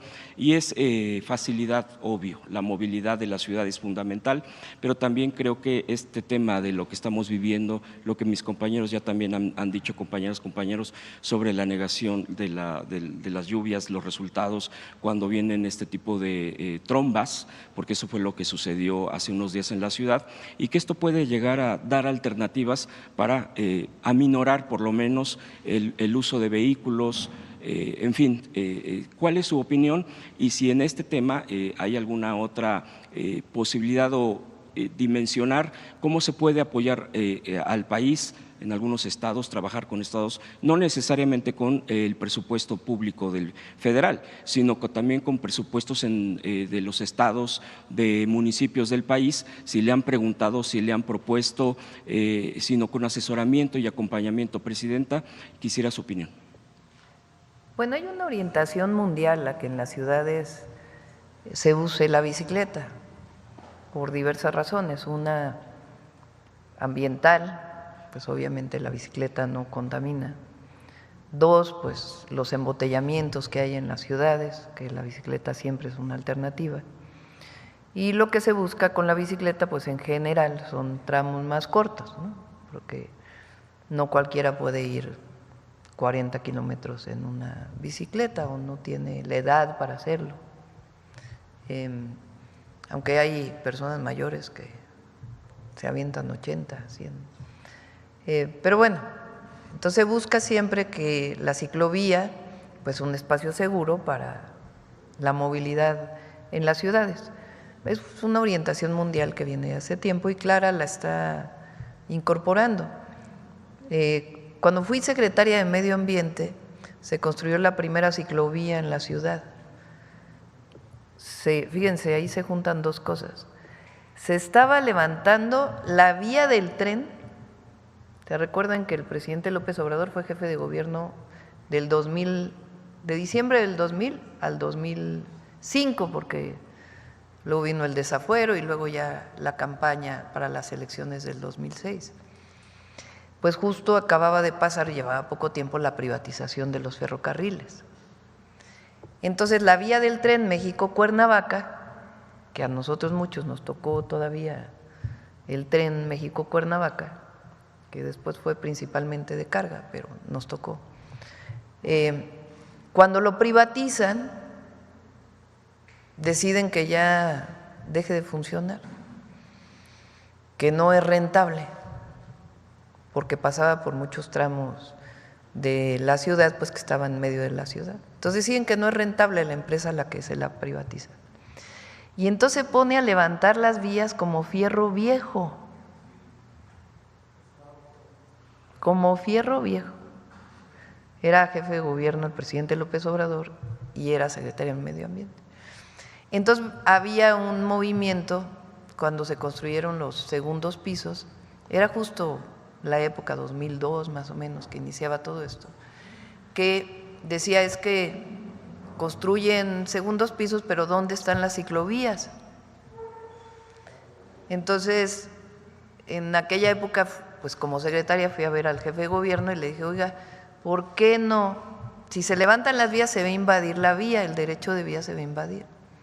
¿Por qué no compramos el derecho de vía al gobierno federal y hacemos una ciclovía? Y le gustó la idea y en efecto se hizo. Entonces hizo la primera ciclovía sobre la vía del tren México-Cuernavaca, desde Polanco hasta el límite con Morelos. Muchísimos kilómetros, esa fue la primera ciclovía que se hizo.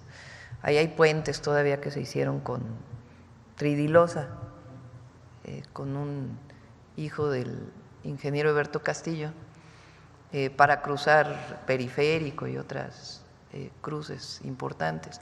Por primera vez se usó el famoso ecocreto ahí en el suelo de conservación para que se filtrara el agua. De ahí llegó Marcelo a la jefatura de gobierno y continuó con las ciclovías. Él hizo el domingo que se sigue hasta ahora, el cerrar Reforma para que lo use la gente para andar en bici. Se construyeron ciclovías. Después Mancera hizo algunas y luego nos tocó a nosotros construir cerca de 200 kilómetros de ciclovías nuevas. Y ahora pues me da gusto que Clara recupere esta idea de los cicloestacionamientos, porque ayuda mucho si uno anda en bici, deja la bici en un cicloestacionamiento segura y luego se sube al metro y entonces puede hacer transferencia. Entonces, qué bueno que continúe con ello. Por último, Presidenta, ¿qué opina sobre que el Museo Nacional de Antropología gana el premio Príncipe de Asturias de la Concordia 2025? O princesa, ¿no? Es princesa de Asturias, ajá. Discúlpeme, ya estoy cambiando. Sí. También hay un príncipe, también hay un premio príncipe. Sí, hay un princesa de Asturias por ser heredero de una larga tradición en defensa y preservación de una parte esencial del patrimonio antropológico de la humanidad. ¿Cuál es su comentario? Y le agradezco las respuestas. Pues a ver si empiezan por ahí a pensar en el perdón. Pues sí, ¿no? Es un gesto de parte de la corona española reconocer al Museo de Antropología. Entonces, pues ya dieron el primer pasito. Espero que continúen en este proceso de reconocimiento pleno a los pueblos originarios, a las grandes civilizaciones del pasado, a los pueblos de hoy y a las grandes atrocidades que se cometieron durante la llamada conquista española.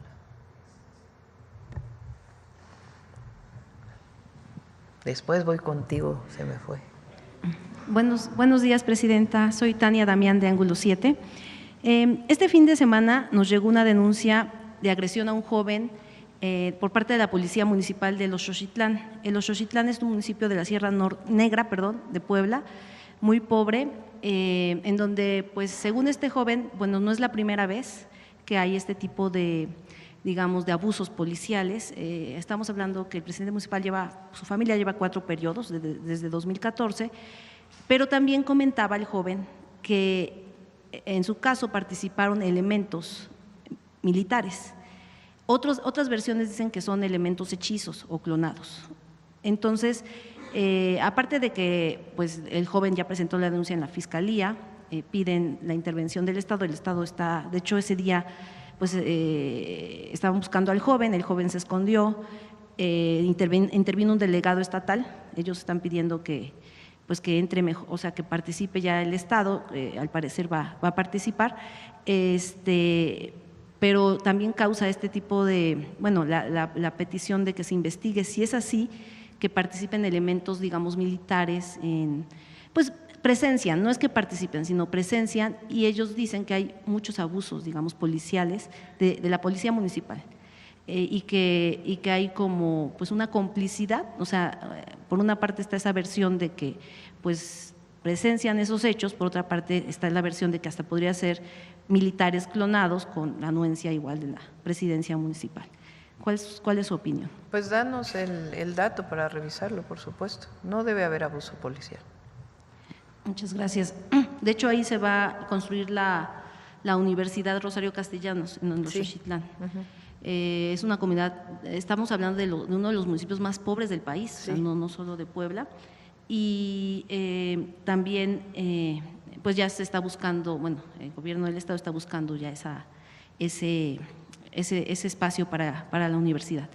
Y bueno, también otro tema sobre 2 comunidades indígenas en Puebla, es Alpanocan, San Antonio Alpanocan y San Pedro Benito Juárez. Alpanocan pertenece a Xochimilco, San Pedro Benito Juárez pertenece a Atlisco, estamos hablando de la Mixteca, al sur del estado. Estas comunidades estaban en el registro del INPI, del Instituto Nacional de Pueblos Indígenas, para recibir el recurso del FAIS, pero de repente los descartaron. Por ejemplo, ahí en Xochimilco también estaba Yanohuac, me parece que se llama, ellos sí están, o sea, estaban en el registro y no los descartan, pero Alpanocan la descartan. Entonces ellos de hecho vinieron el 25 de mayo a hacer una petición, han ido a Bienestar, el INPI ya les dijo que ellos sí los metieron en el registro, pero que debe ser una respuesta de Bienestar.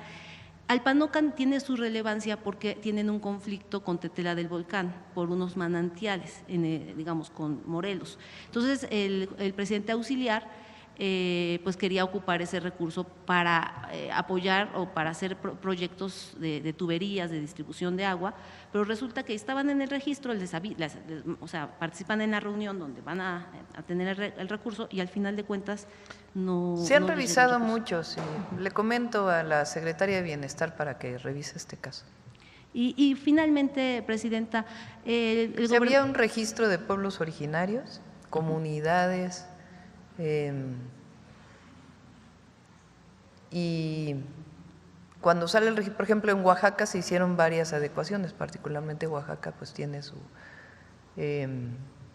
complejidad, y en otros lugares, también Michoacán, se hicieron algunos ajustes. Entonces se ha hecho en muchísimos lugares y este caso pues lo revisamos con gusto y le digo a Ariadna. Muchas gracias, Presidenta. Y finalmente, en Puebla se tiene planeado hacer un cablebús, está ya el proyecto en revisión en el INA. Sabemos que en la Ciudad de México se hizo un cablebús en Iztapalapa. ¿Cuál es su opinión de este tipo de proyectos? Entiendo que es para transporte público, o sea, más que turístico, transporte público, porque también en el Morenovallismo se hizo un teleférico pues, que solamente era con fines turísticos. Creo que menos de 1 kilómetro. Muy caro. Y afearon un montón ahí la estatua de Zaragoza. Sí. Así es. Pero, ¿cuál es su opinión de hacer, o sea, de un proyecto como un cablebús para la ciudad de Puebla? Ellos hablan de una zona de la Resurrección hacia el centro, que es una zona pobre, pero también hablan de otra línea, que sería pues del centro hacia, digamos, la zona de Angelópolis, que se le llama como hacia la salida a Atlisco, que es la zona como pues sur de Puebla. ¿Cuál sería su opinión de un proyecto para Puebla como el cablebús? El cablebús es un sistema de transporte muy eficiente, particularmente cuando viene de zonas altas a zonas bajas.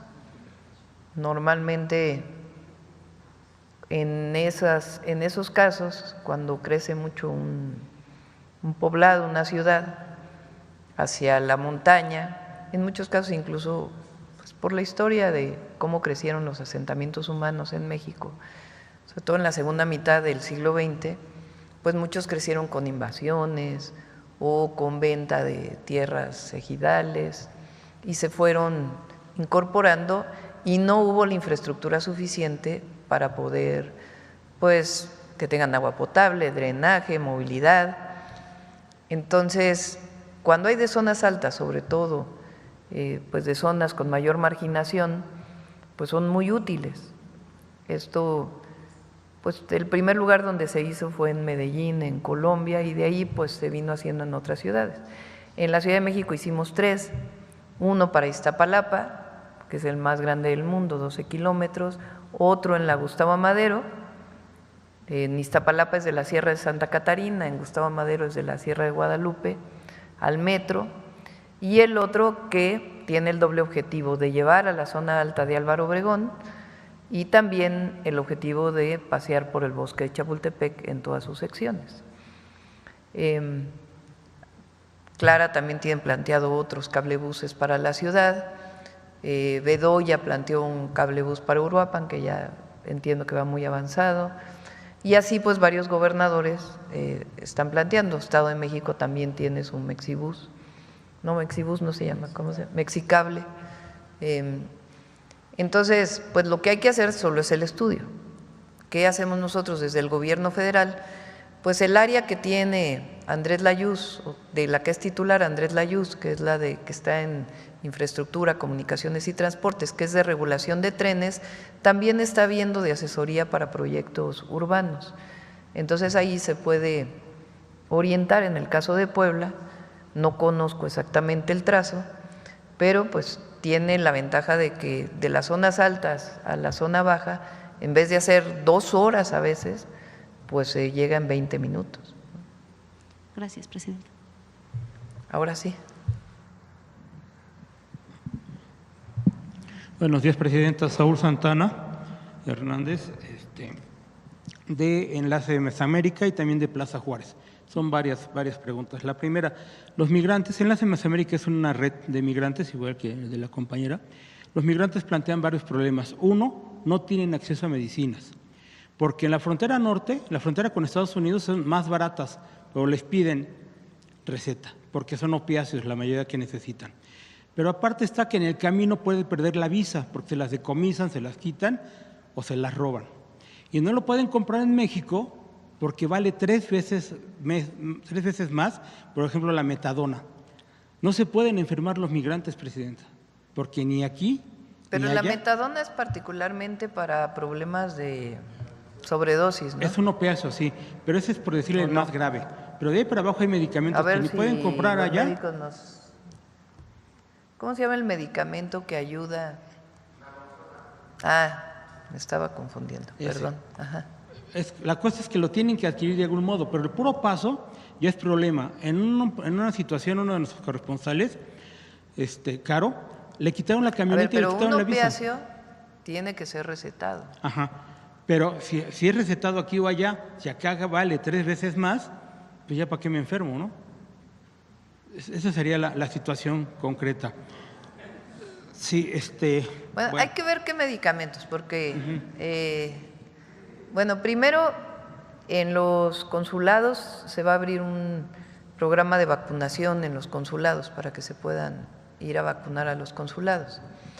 En el caso de medicamentos de personas que puedan estar cruzando Estados Unidos y México, pues el objetivo es que todos los centros de salud y hospitales tengan los medicamentos necesarios. Se están revisando todos los medicamentos porque son más de 5,000 claves y a lo mejor no todas esas claves son necesarias, entonces se está revisando.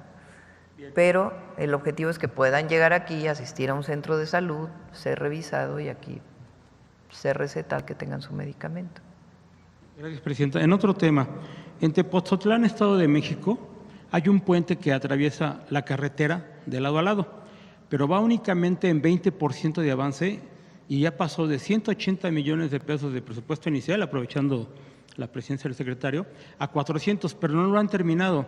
Lo atribuyen, se acercaron pobladores y regidores de ese lugar, de Pozotlán, para decirnos que la expresidenta municipal, que ya regresó a pesar de estar inhabilitada, favorecida por el viejo Poder Judicial, María de los Ángeles Zupa Villegas, es la que está manejando la obra y la suspensión de la obra, y también la que está manejando los… ¿Es una obra municipal o estatal? Es un puente.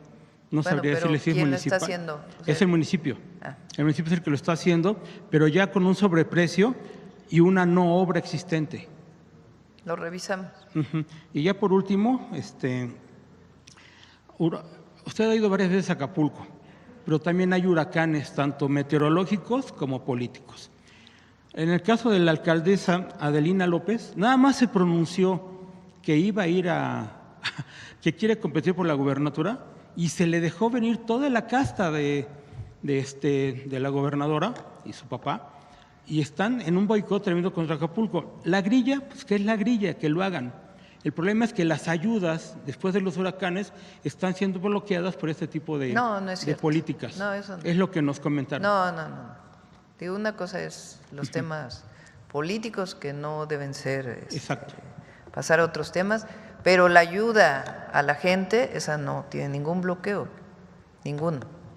Es más, nunca, yo creo en la historia, en un sexenio, se va a invertir tanto en Acapulco como vamos a invertir nosotros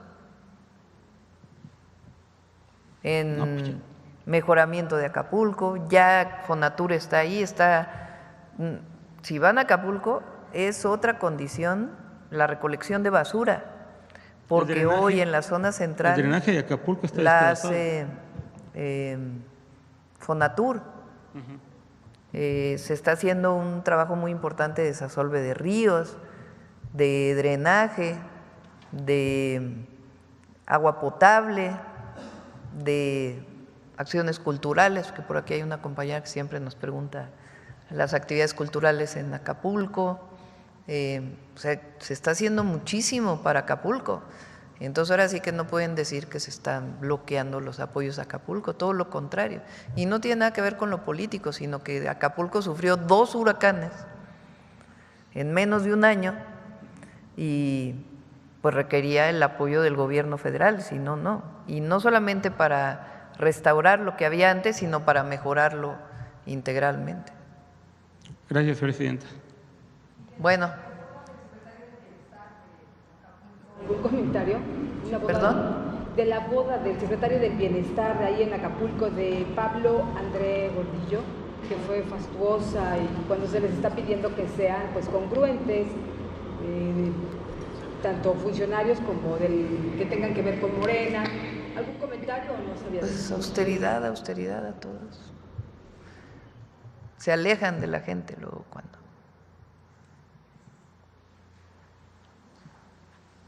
Perdón. Muy buenos días, presidenta. Janet Galindo, de Grupo Transmedia La Chispa.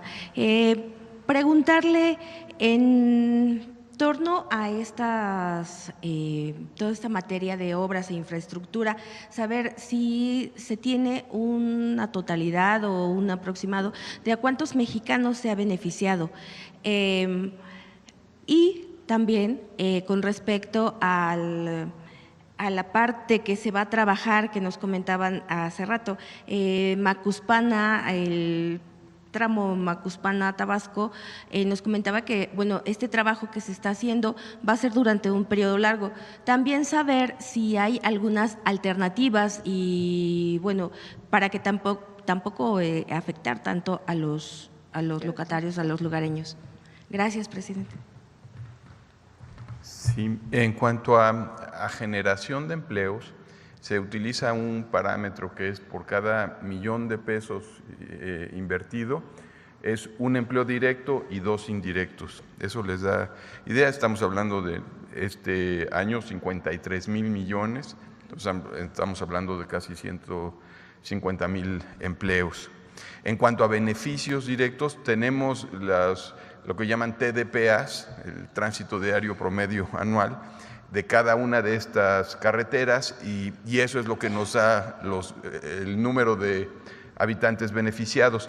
En cuanto a lo de Macuspana, como vieron, estamos ampliando, o sea, continúan las vialidades, los accesos y tenemos pues afectaciones nada más por seguridad, pero siempre hay paso. ¿Van a hacer cierres parciales entonces? Vamos a hacer, no, en realidad solamente es aislar la zona con la que estamos ampliando, pero hay continuidad. Y un comentario, hablando de ciclovías, también el puente de Fonatur tiene ciclovía, ese es uno de los que es casi 1 kilómetro de ciclovía que estamos incorporando. Y algo que se me pasó a decir, en total han sido 1,450 licitaciones. De esas, creo que 20 son de invitación restringida y el resto son públicas. De esas, llevamos 1,050 ya falladas, el resto están en proceso. Esto suma Capufe con SICT. Okay.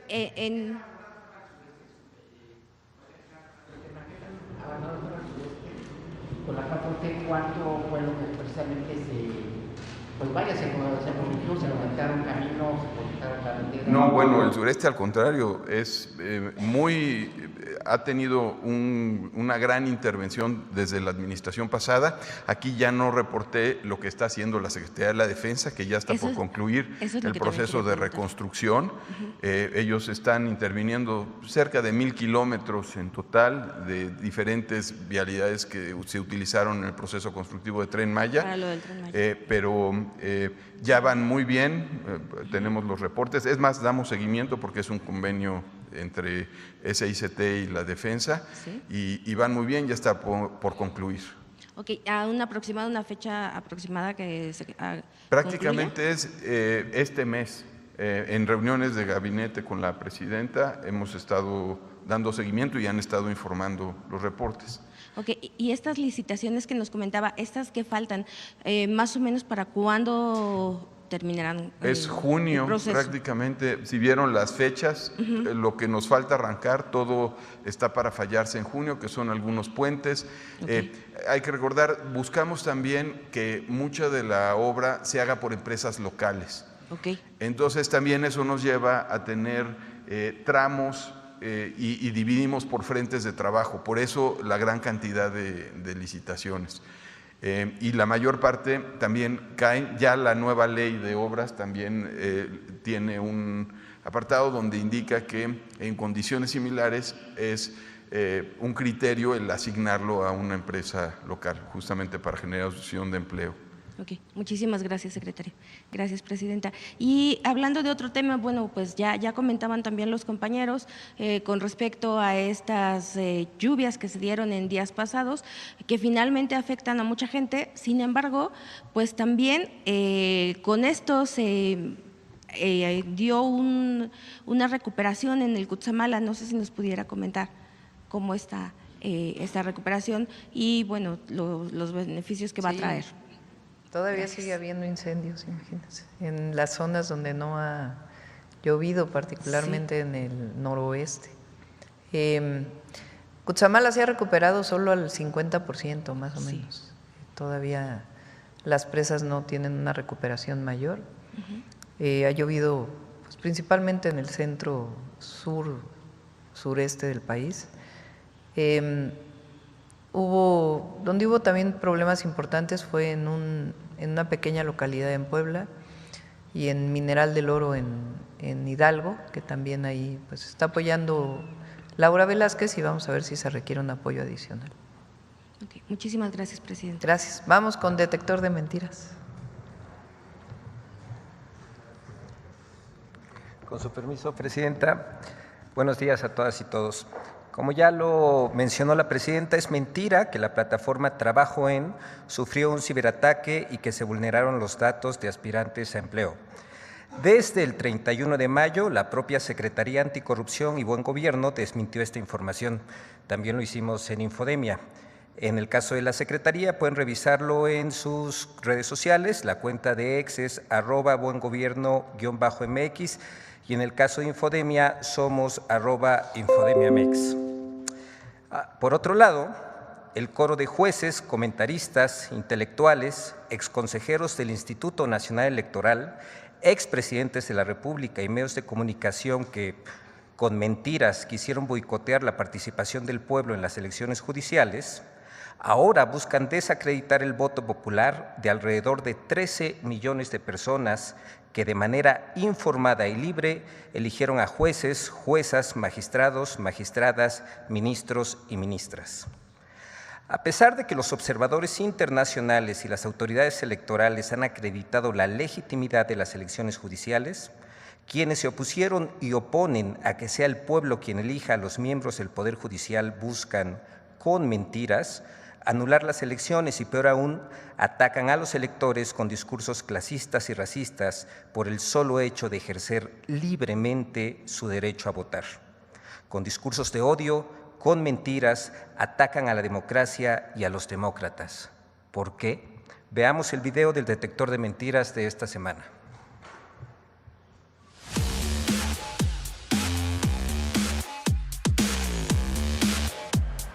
A pesar del éxito que significó la elección judicial y el avance que representa como un ejercicio de democracia participativa, en medios de comunicación y redes sociales, comentaristas y periodistas aseguran con mentiras que esta elección fue un fracaso.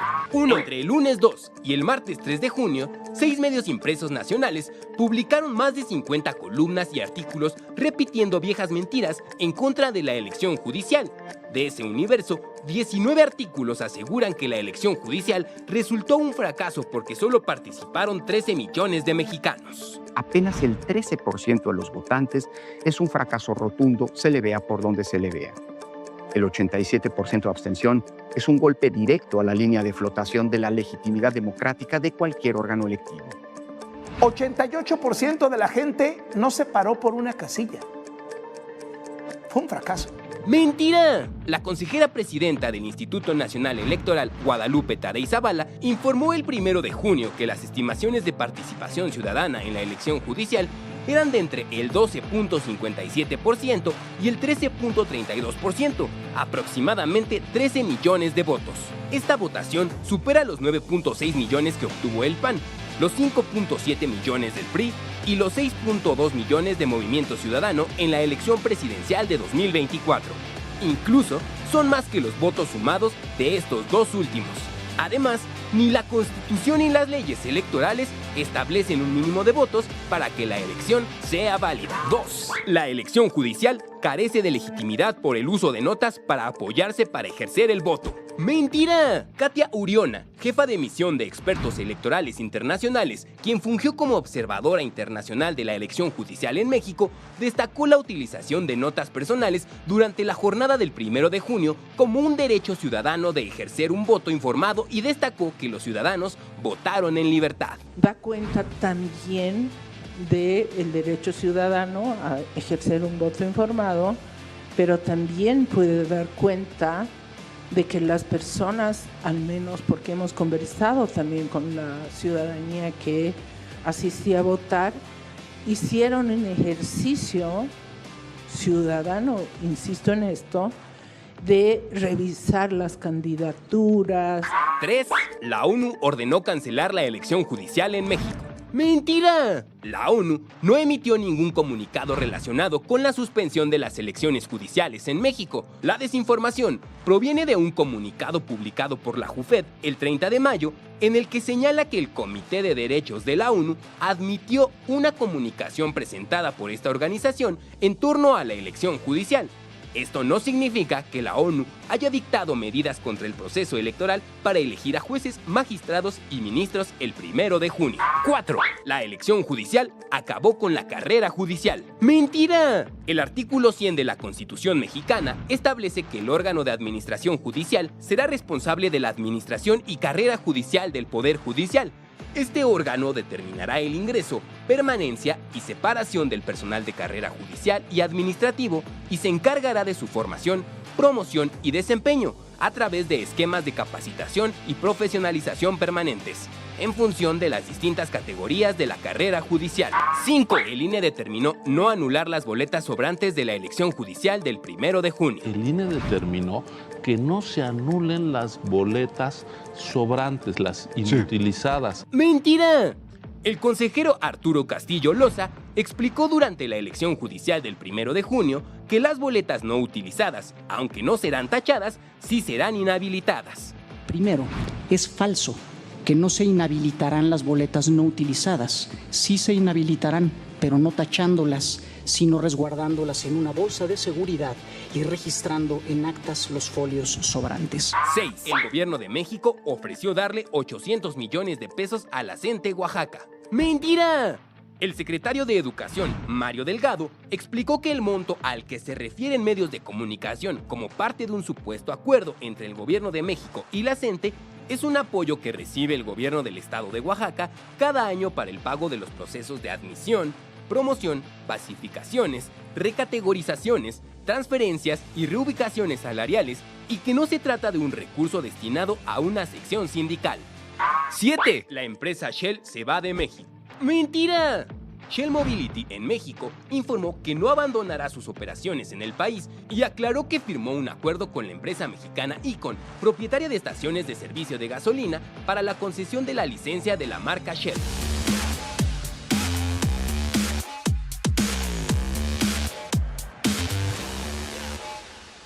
Muchas gracias. Hasta la próxima semana, Presidenta. Buen día.